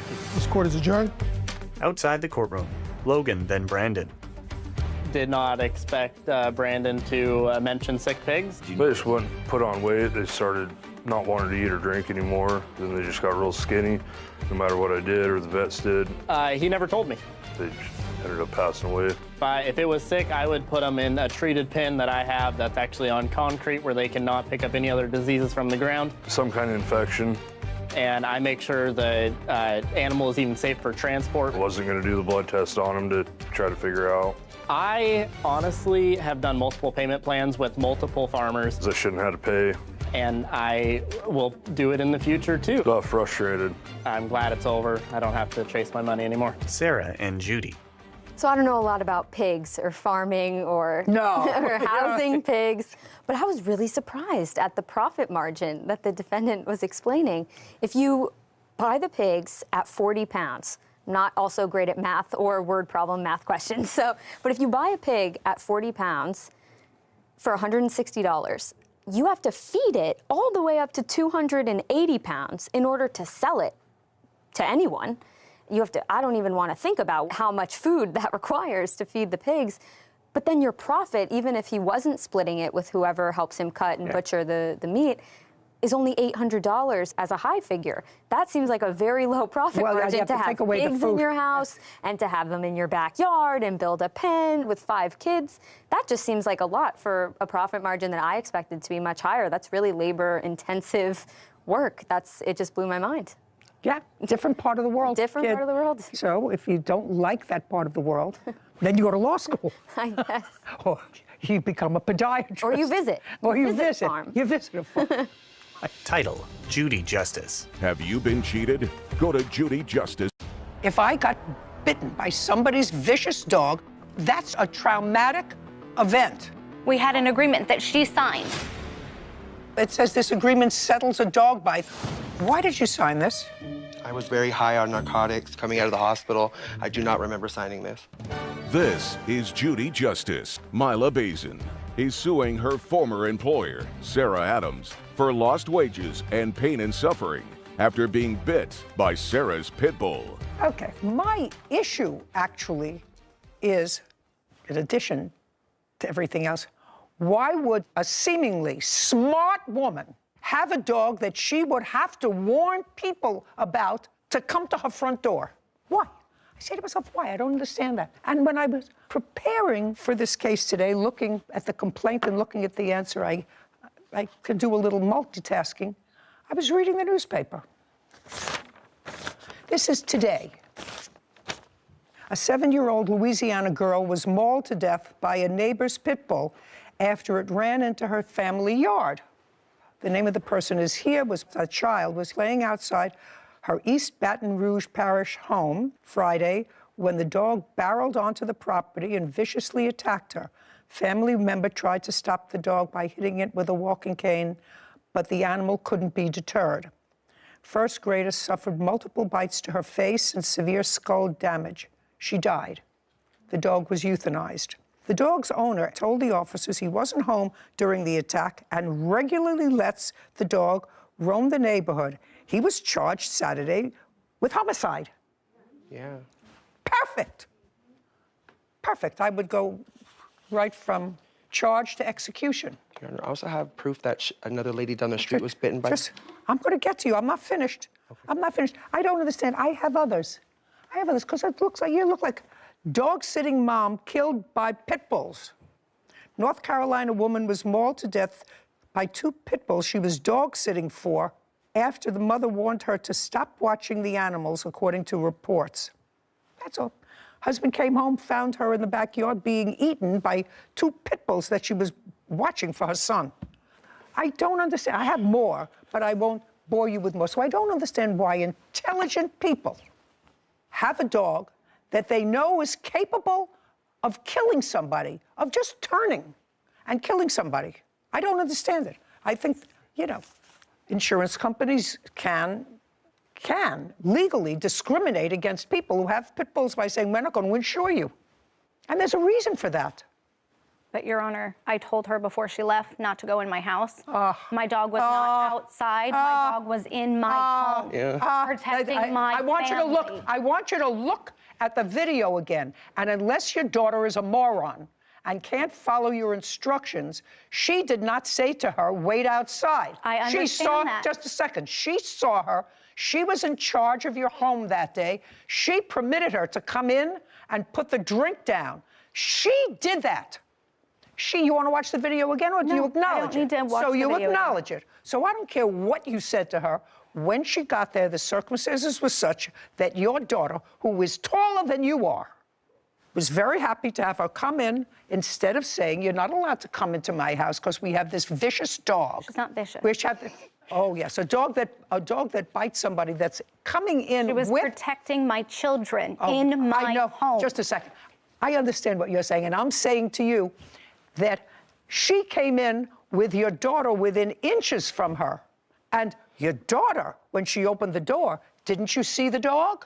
No, I didn't realize. What? You didn't realize? No, it happened so fast. When I entered the door, I then realized, so I came back to rush to stop Mila, but she already got bit. It was too late. So it is my fault. Right! It's not your fault. I love that. It's too bad that you can't teach that to your mother. It's really too bad you can't teach your mother to say, it's my fault. I have a dog that can be vicious. And so far, the dog has not been vicious to my children. I hope for your sake and your brother's sake that one day the dog doesn't get annoyed with one of your brothers. I just hope. I mean, this lady was about your size, the one that was killed by the 2 pit bulls. An older lady. So I'm hoping your mother chooses to have that instead of double locks taking care of her children. Great. But then she has to pay the consequences. Caption coming up. I mean, I have to tell you, I'm old. I'm very old. I'm probably the oldest person that you know. I have never read one article where a Shih Tzu killed a person. That's why I have Shih Tzus. You have Chihuahuas? Yes. I've never heard about a Chihuahua killing a person. Ever.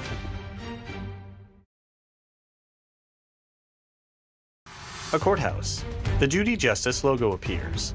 In the courtroom, Mila, Sarah Adams, and April. Mila Bazin claims her former employer, Sarah Adams, owes for injuries after being bit by Sarah's dog. Sarah says Maya accepted a $300 settlement from the incident. Now, may I see the note that you had from a previous neighbor? Yeah, so this is a text message from Sarah to me stating that the neighbor down the street... I can read. Okay. Nobody can state to you. Judy reviews a document. Okay. What was the name of the other woman that got bit by your dog? Your Honor, it was my neighbor, and Just a second. I asked you for a name. Did she get bitten anywhere around this time? No. What year? It was 2020, and it was a dog fight that me and her were both trying to break up. Just a second. It was 2020. 2021, excuse me. Okay. She is my neighbor. Just a second. So a year before, when in 2021? Give me a month. I don't remember. Summer, fall, winter, fall. spring? It was fall. So you're talking about September or October? Somewhere around there, yes. Was she treated for the dog bite? No, Your Honor, it was not severe. The answer is no. She was not treated for her dog bite. Not seen by anybody. Correct. Okay, can I see photographs of the dog bite, please? And I also have the first initial appearance that I went to the hospital. Mila hands photos to Kevin, who brings them to Judy. She reviews images of skin contusions and puncture wounds. Now you can step back up. I have another question for you. Judy turns to April. Now you were there. I heard you say from inside, "Oh, I'm sorry, I'm so sorry." Is that right? Yes. Yeah, at least twice. Now, after this happened, what did the plaintiff do? No. After this happened, just you and your two younger brothers were home. What did the plaintiff do? She was sitting outside on the porch. We came and gave her some towels. Who's we? My brother. So you got some towels. I saw she asked you for some towels. Mm-hmm. And then we tried to give her some Band-Aids. Put the paper down, you're annoying me. She said, just let me come in, so I put away the dog. She said what? Just let me come in. So I put away the dog, and I put her, she was in my mom's bathroom, and we were finding Band-Aids and rinsing it off. And then, I didn't ask you a question. Now, she's in your mother's bathroom, she's trying to clean it up, and you put the dogs where? We have kennels for them, cages. And kennels? Mm-hmm. Okay. You have kennels for them that you put them in at what time of day? Or when anybody is coming over? When do you use the kennels? We use them when we leave, or about to leave, or if somebody's coming over that they haven't met. Okay. Now, you knew that the plaintiff was coming over. Your mother had told you the plaintiff was coming over. Yes. Okay. And did your mother tell you in that phone conversation, would ordinarily ask, because I know I live with people your age and a little bit older, when is McDonald's going to be here? When is it going to be here? Did you ask your mother that question? No. Did she give you any indication about how long it would take? No. How did you know when plaintiff arrived? The car pulled up. So you were looking outside for the car? Yes. Great. And when were you looking outside for the car? You knew the food had arrived. Yeah. You went outside. Yes, I closed the door right behind me. Of course. You closed the door behind you. You went and got the food. There was extra food. She was clearly following you, and you clearly saw that she was following you into the house. No. Well, by the time you got to the front door, you want to see it again? You turned around, you saw that she was there, behind you. That's when I went in the house. That's No, right before. Right before. Play it again, Sam. Footage of April carrying food while approaching the house. She's now out of the car. You're calling your brothers. Turn around, you look at her and smile, say nothing. She walks in, so you say nothing to her.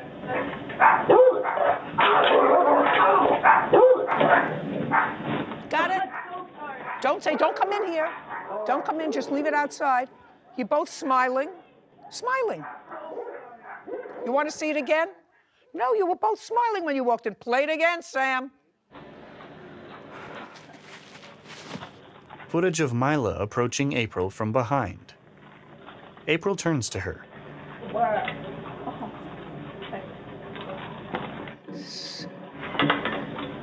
Got it?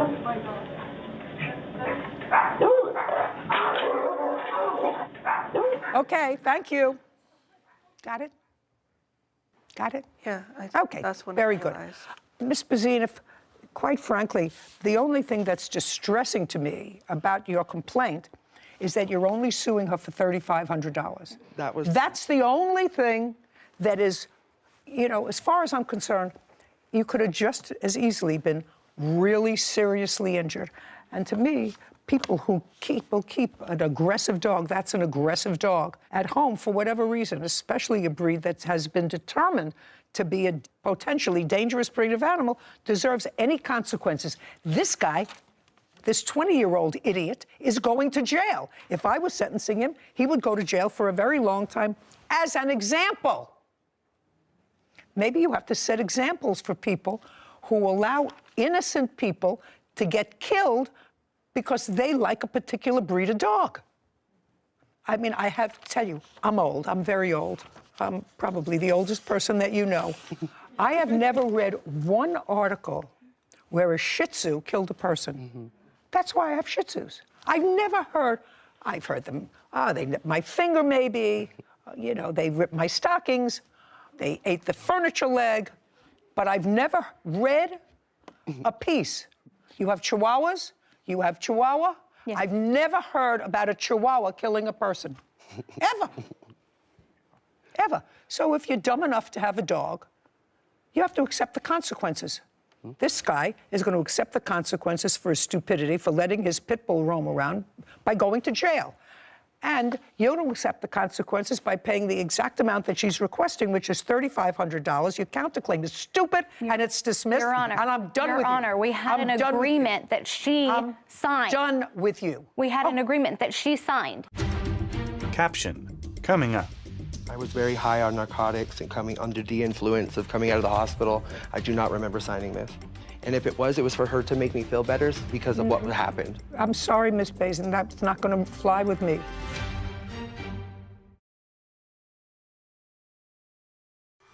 A courthouse.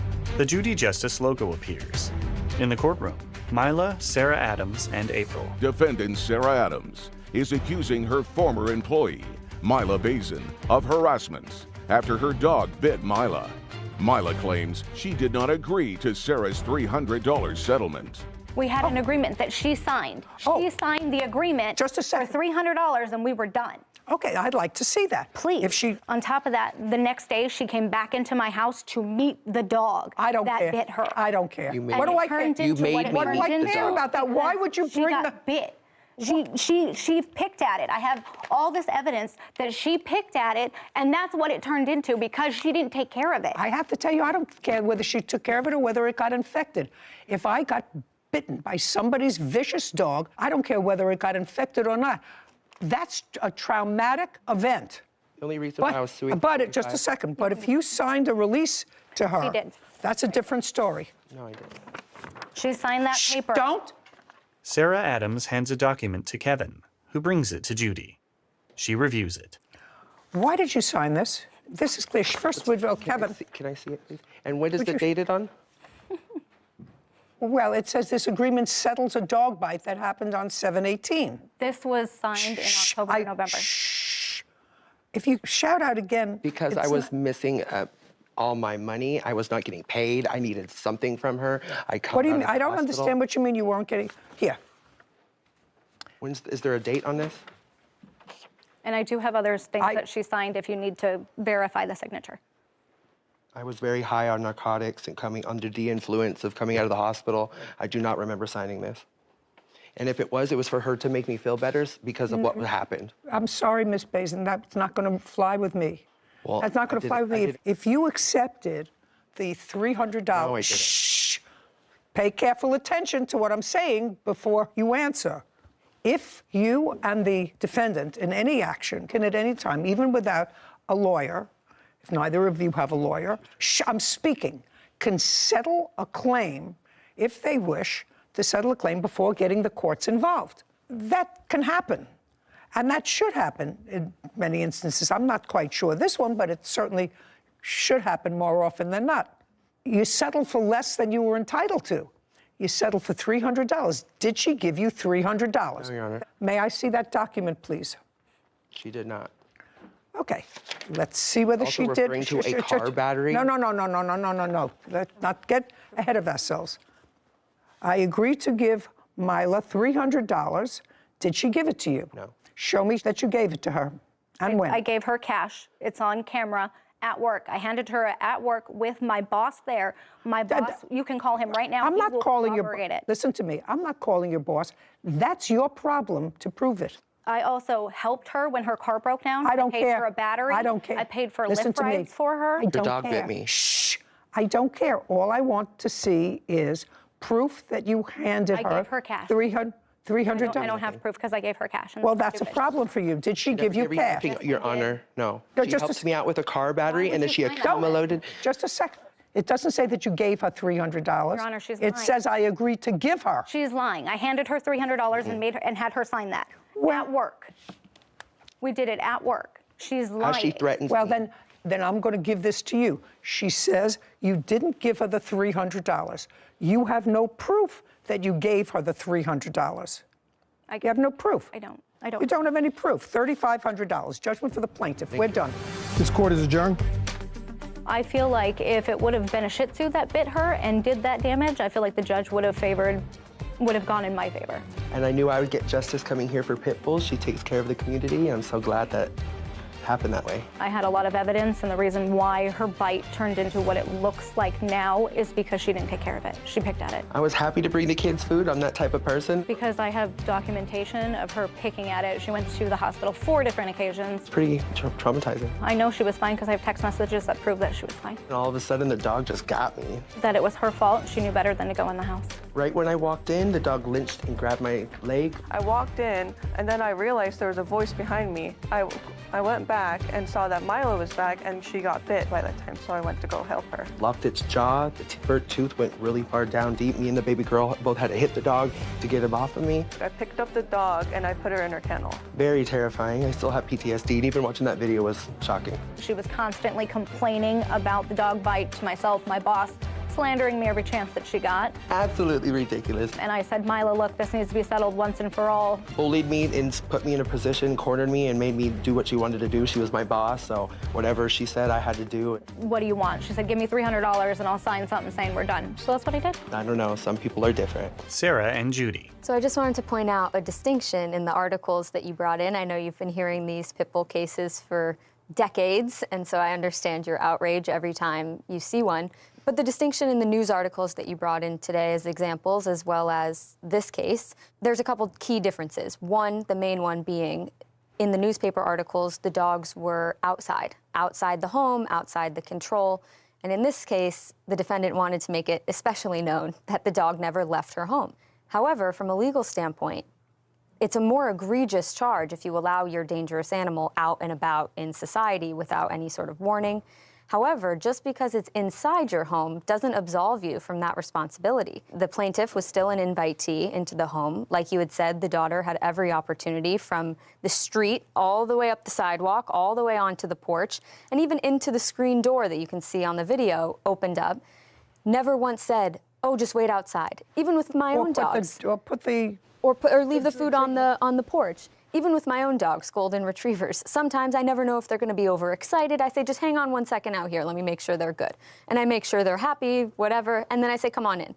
So she had every opportunity to do that, and she didn't. So like you had mentioned to her, it's not like the plaintiff was a trespasser or trying to steal or trying to harm her children. And you're still responsible for your dangerous animals, even if they're inside your home. Yeah. So just think that's a word to the wise, that it's not just when they're outside your control that you can be held liable. I thought it was also interesting, now that I think about it and listen to what you're saying, usually when you have a dog that you know is dangerous, because let us assume that I believed her when she said, you know, I said don't go into the house, which I don't believe her. You usually have a sign if you live in a private house and you're using the dog for protection, to have a sign, dangerous dog. Beware of dog. Beware of dog, because somebody may come and deliver a package, open your screen door. You never know when something can happen. So you at least give the public notice that there is potentially a vicious animal inside. You're absolutely right. Title, Judy Justice. Are you a victim of an assault? Go to judyjustice.tv. It's your claim that the defendant hit your scooter. Yes, ma'am. Is that a fair representation of the accident site? No, it's not. How did you know? You wasn't even there. She wasn't even there. You called him an idiot! She's gone.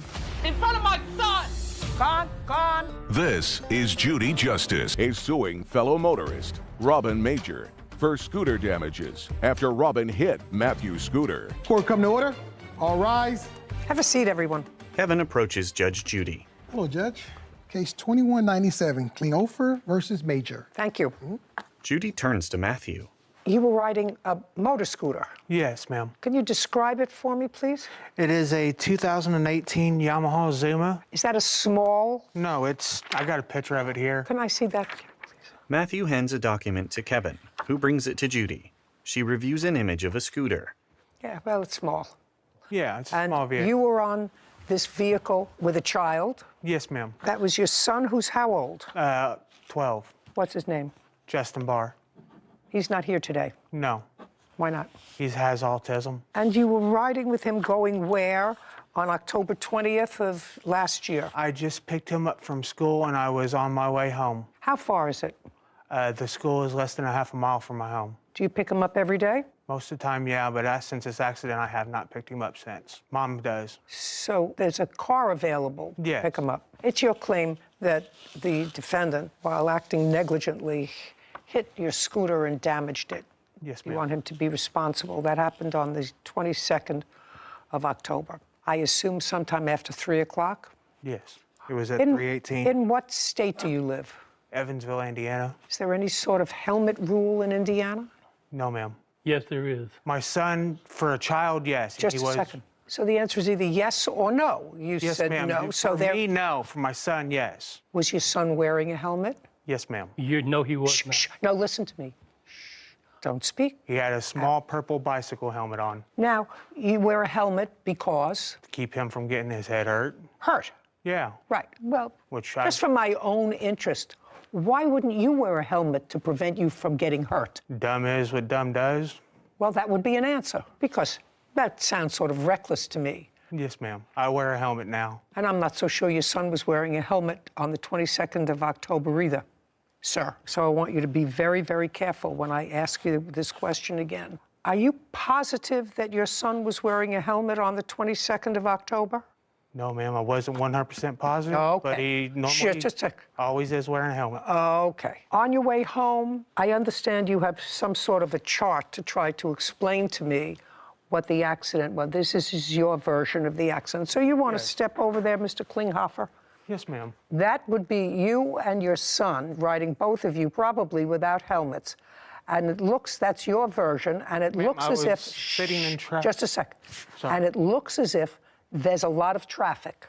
Yes, ma'am. So a lot of traffic, no helmets, you're on your way home, and go ahead. I was just sitting in traffic here, waiting for the train to clear, and he comes out of his driveway and backs right into me. Okay. No horn, no regard of me being there. Wait 1 second. On the other side, this is your chart. Yes, ma'am. On the other side of where the defendant's driveway is, which I assume is the blue car, that's his driveway, is that a street?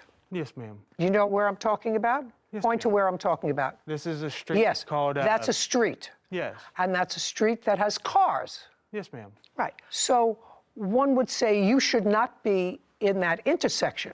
Well, I Just a didn't, second. Just a second. One would say, even in your chart, you should not be in that intersection.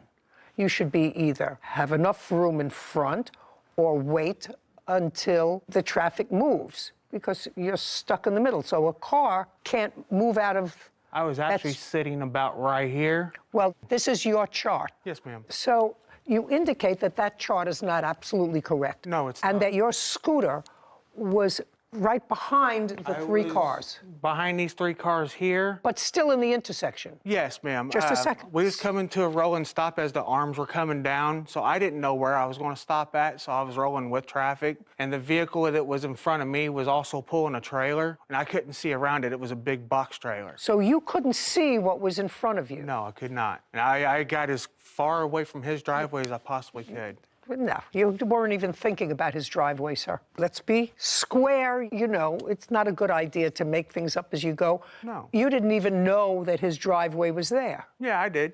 You did? I knew it was there, but I was trying to get it far enough out of the way of the intersection. I didn't think he was going to come out of his driveway and back into me, ma'am. Well, so you were watching the other side, not the driveway? Yeah, Is I that was what looking you at say? the intersection, Yeah. just making sure I got out of the intersection, got past the yellow line. Okay. So he clipped the... Rear, right by my taillight. Yeah, back here. Yes, ma'am. And what happened? You can go back now. And it literally just shoved me over. Okay, go back. So it shoved you over. Now, when it shoved you over, did you land on one foot or did you land on the pavement? Oh, we landed on the pavement. I tossed my son up because he was sitting in front of me. Up onto his feet. Oh, hold on. Hold the phone. Hold the phone. Your son was sitting in front of you. Yes. Is that what he said?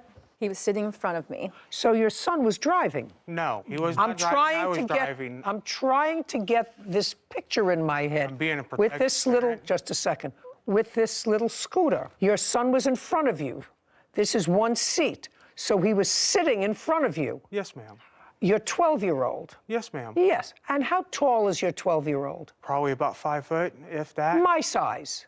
Yes. So, like a fully grown adult. He may be not yet fully grown for a kid, but I'm a fully grown adult, and I'm 5 feet tall, and I've been that my whole life. So I'm an adult. Yes. Right? Okay. So you're adult child is sitting in front of you. You're sitting behind him. Yes, Now, I want you to explain to me, hold out your arms. I want you to explain to me how your son is in front of you, you're behind him in the back part of this seat, and you're driving. I want you to explain that to me. Caption coming up. The 12-year-old driving the motor scooter. He was not driving. I don't believe you. I don't believe you either. I don't care whether you believe me. You're not judging me. I'm judging you. So that means that if I don't believe you, that's important. If you don't believe me, that is irrelevant.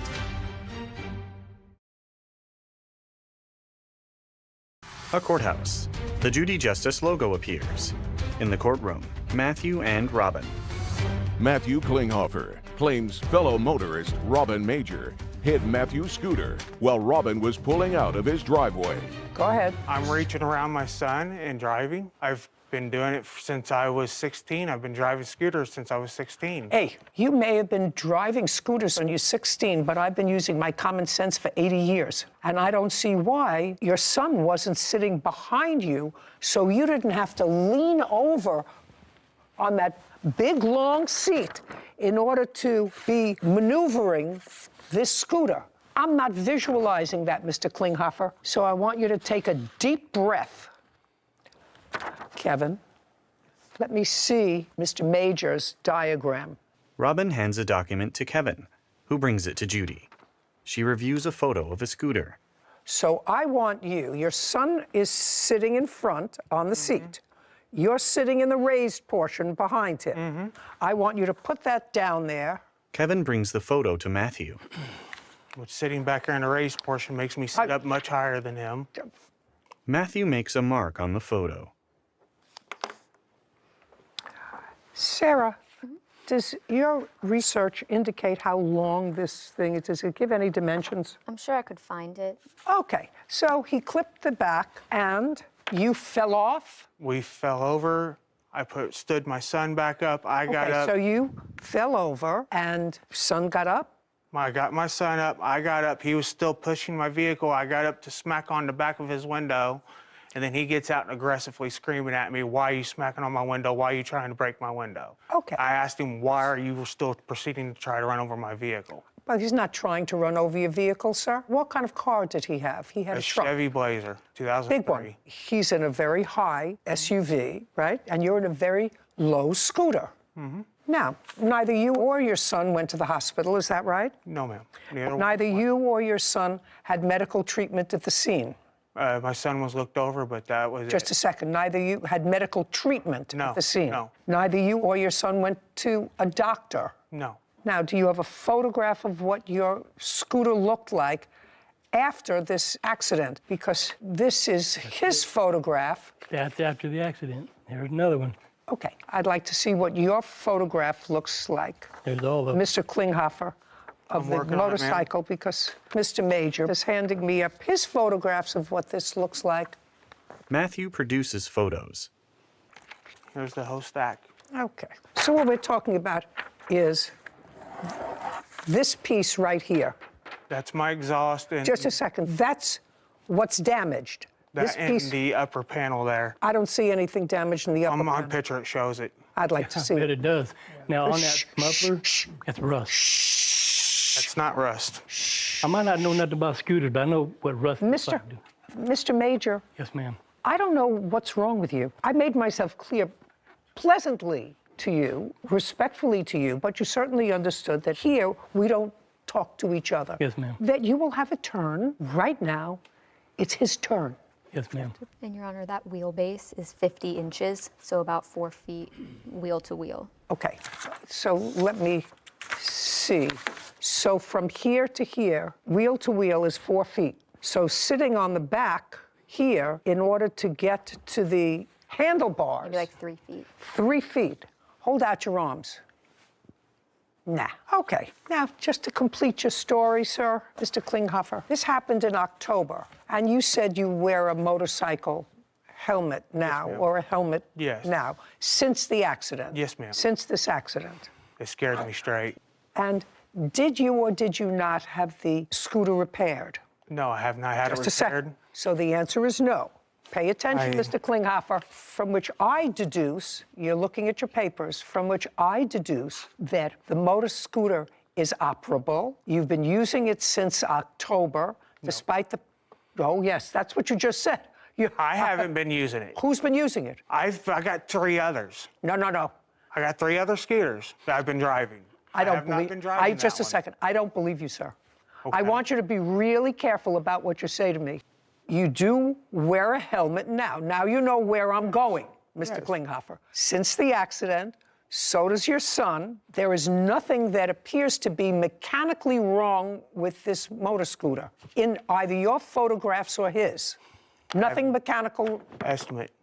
I don't care what your estimate says, sir. My naked eye. First of all, you understand that I'm doubting. I understand, I'm doubting big parts of your story, Mr. Klinghoffer. I understand, ma'am. I doubt big parts of your story about whether or not you were wearing a helmet. I don't think your son was wearing a helmet. I think that this diagram indicates to me that you were in a place where you shouldn't have been. That's your diagram. He has his own diagram that'd probably be very different. So I am going to assume, because that's my common sense, that you and or your son have been riding this motor scooter since October and that it hasn't sat idly. I don't care what you got, because the pictures belie the fact that this motor scooter was damaged beyond being rideable. And that's if it was his fault. Okay, now we've got his picture, now we're coming to you. Is that a fair and accurate representation Yes. of the accident site? No, it's not. Yes. Now. How would you know? You wasn't even there. You didn't show up 20 minutes after the fact. Excuse me. You did not show up. She wasn't even there. I'm going to throw you out, and you're going to lose this. I'm going to throw you out, and you're When going to you lose. called him an idiot in front of my son. Okay, she's gone. Gone. A woman leaves. Yeah. I know why you can't afford insurance. Gone. We wouldn't be here today if he had insurance. Did you understand why I threw your wife out? Yeah. Yeah. I don't know what you people think this is all about. The fact that he had no, is what you say to me, he had no insurance, which is why you're here? Yeah, we wouldn't be here right now if he had insurance, and insurance would have took care of all Yeah, that. well, it's possible, Mr. Klinghoffer, that you wouldn't be here right now, and I haven't made a decision yet if you weren't driving recklessly, without helmets, with your son, who, according to you, has issues, the 12-year-old driving the motor scooter. He was not driving. But I don't believe you. I don't believe you either. I don't care whether you believe me. You're not judging me, I'm judging you. So that means that if I don't believe you, that's important. If you don't believe me, that is irrelevant.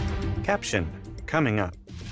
Were you driving your car uninsured? I was moving my... Oh, no. Be very careful what you say to me. You turned the ignition on, started to move. That's driving. Whitney smirks. A courthouse. The Judy Justice logo appears. In the courtroom, Matthew and Robin. Matthew Klinghoffer is accusing fellow motorist Robin Major of hitting him and his son while Robin backed out of his driveway. Okay. Your statement, Mr. Major, based upon this diagram, is that the defendant pulled out and was to sort of beat the traffic and was driving not in a lane, which suggests to me, sir, that you saw him. I didn't see him.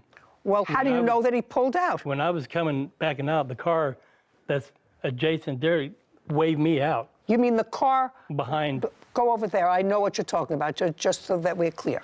The car behind said you. This car, as I'm coming out my driveway, he's saying he's waving me out. He's waving you on to suggest that it's clear. So I'm coming out, and I didn't see him, Your Honor. You didn't see him? No. Okay. Now go back. Now, Mr. Major, we're going to get to insurance. Were you driving your car uninsured? I wasn't driving. I was moving my... Oh, no. Be very careful what you say to me. You put a key in the ignition. You turned the ignition on. You put the car in reverse. Yes, ma'am. Started to move. That's driving. Yes, ma'am. And driving far enough into the street so you weren't on your property. No, my car was still in... Oh, no, Mr. Major. Mr. Major, you said that that's a fair and accurate representation of the accident scene. That's my driveway. The back of your car is not in the driveway. The back of your car is in a public street. That's what you said. I wouldn't know. Yeah, he was...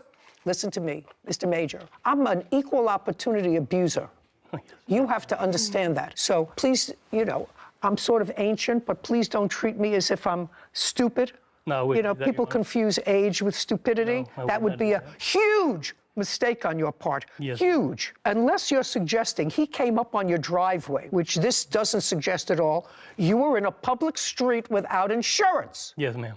Well, that would be an easy. Did the police respond to this accident? Yes, ma'am. Is there a police report? There, yes, May I have it, thing please? they gave me. Right here. Matthew hands a document to Kevin, who brings it to Judy. Scuff and scratch marks were observed on the left side of vehicle 2. That's what the police officer observed. Now, what did you do after this accident, Mr. Klinghoffer? I called the police. You know, got the police. The police came, they took a report, they spoke to you. Now, you were picking your son up from school. Yes, ma'am. Where did you go? I went home. You went home with your son. Now, when you went home with your son, you were riding in front, is that correct? We walked home. My vehicle was not rideable. My exhaust pipe was Just a second. How did you get the motor scooter? I pushed it. Did you see him push the motor scooter? I seen him push it down so far, and then he got on it. Just a second. Would you bring in Mr. Klinghoffer's wife? Kevin leaves the courtroom.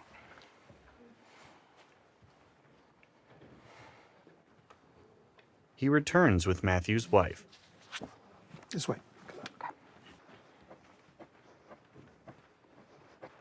Step over next to your husband, please. Were you at home when your husband came home with your son after this accident? He actually called me. Just a second. I said, were you at home? Yes, I was at home. Who else was home with you? My brother and my friend. You say your husband called you and he told you about the accident? Yes. And what did you do? Me and got in the car and we pulled up and I parked in the middle of the street. Go over to that chart and show me where you pulled up. Matthew's wife, Brittany, approaches the traffic diagram. About right here. Okay, so you pulled up right near where the accident was? Yes. And where was your husband?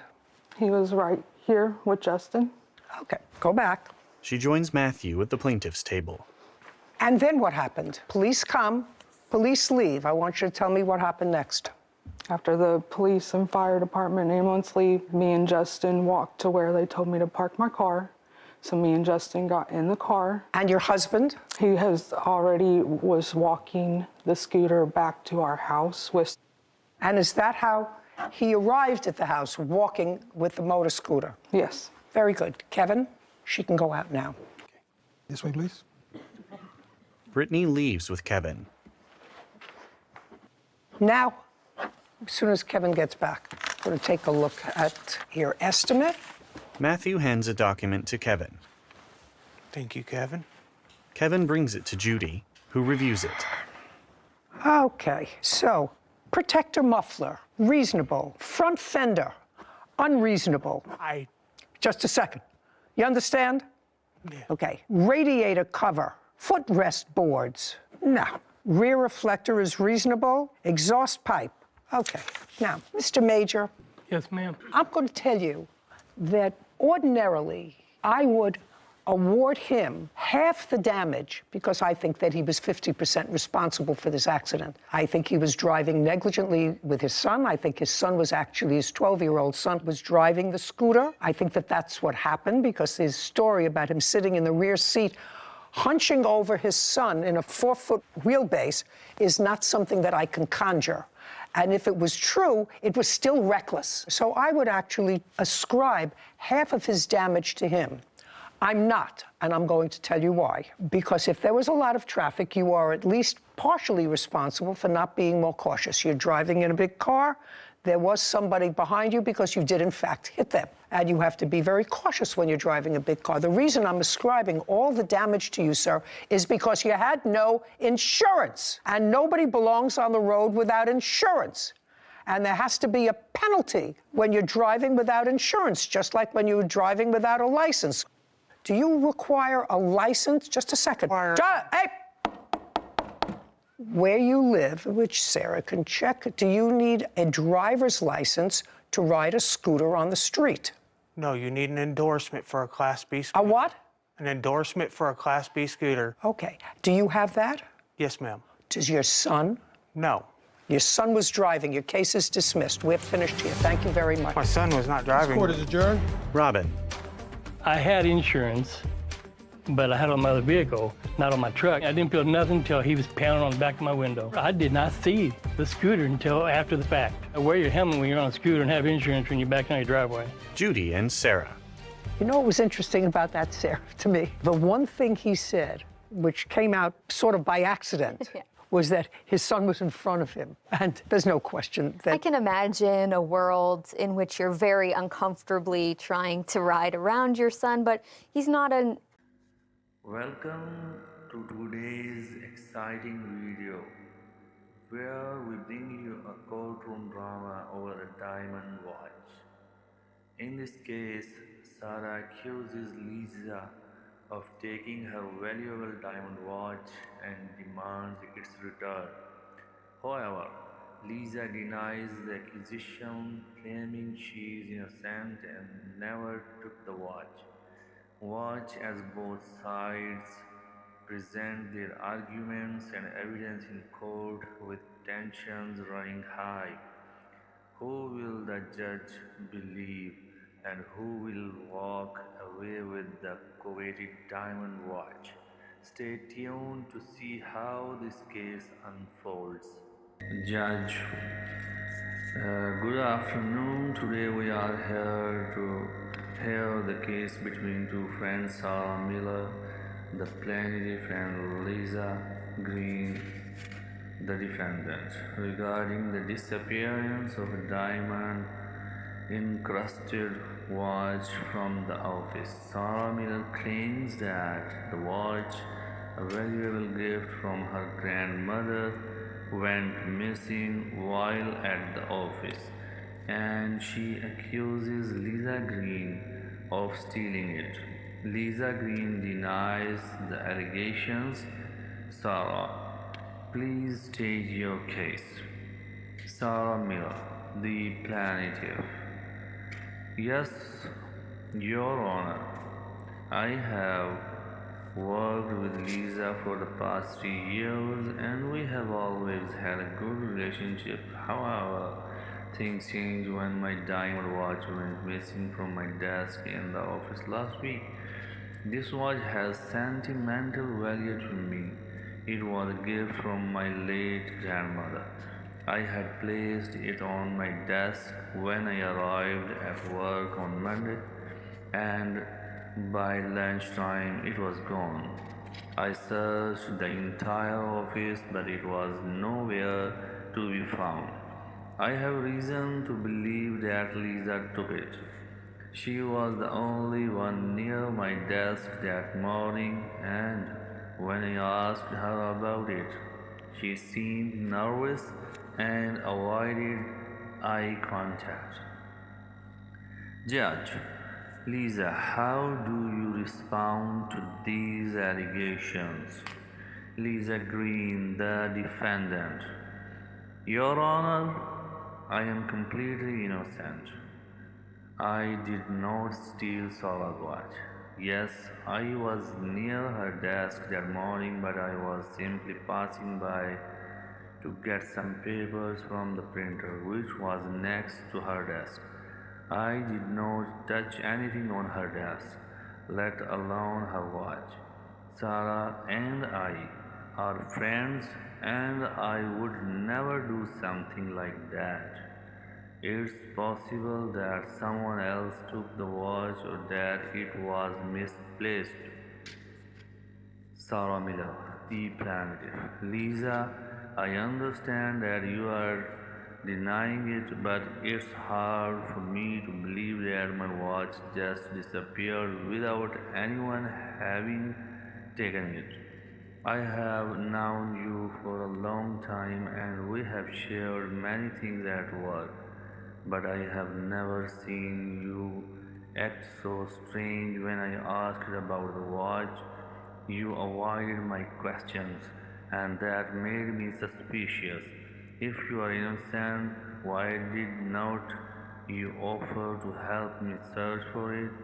Instead, you seem to avoid talking about it altogether. Lisa Green, they are dependent. Sarah, I did not avoid helping you. I did not know what to say. It's a terrible situation and I feel awful that you are upset, but I promise you I did not take your word.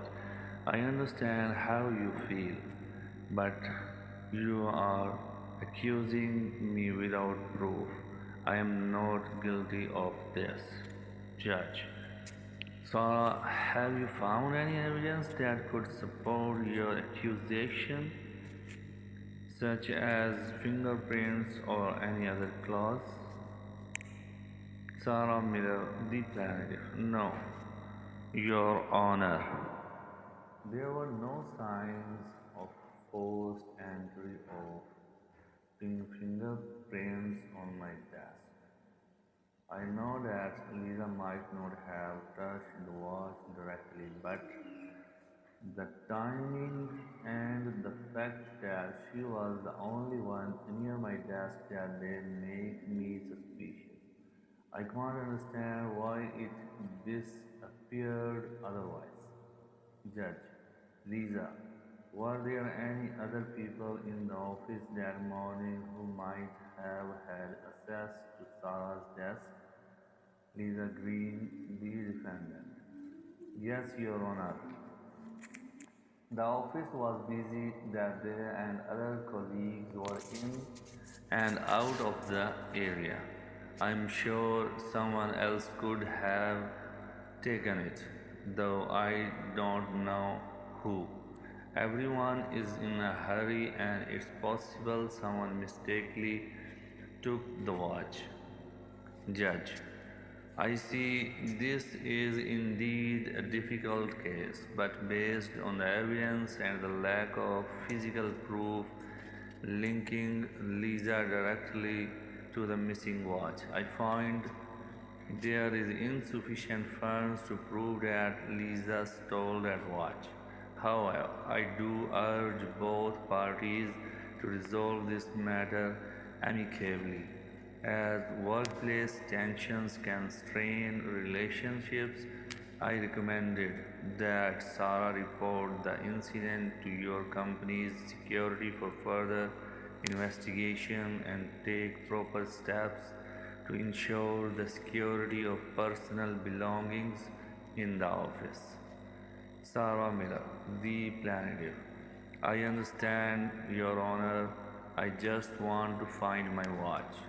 Lisa Green, the defendant. I understand, Sarah. I hope we can resolve this peacefully. Judge, the case is dismissed for lack of evidence. Sarah, I advise you to take any further actions through the appropriate workplace channels. This court is adjourned. Judge, decision at the end. The judge dismissed the case due to a lack of concrete evidence that directly links Lisa Green to the disappearance of the diamond watch. No physical evidence or witness support the accusation. The court encourages both parties to handle the matter through the office security channels, urging them to resolve their personal differences amicably. Bye-bye. Thanks very much.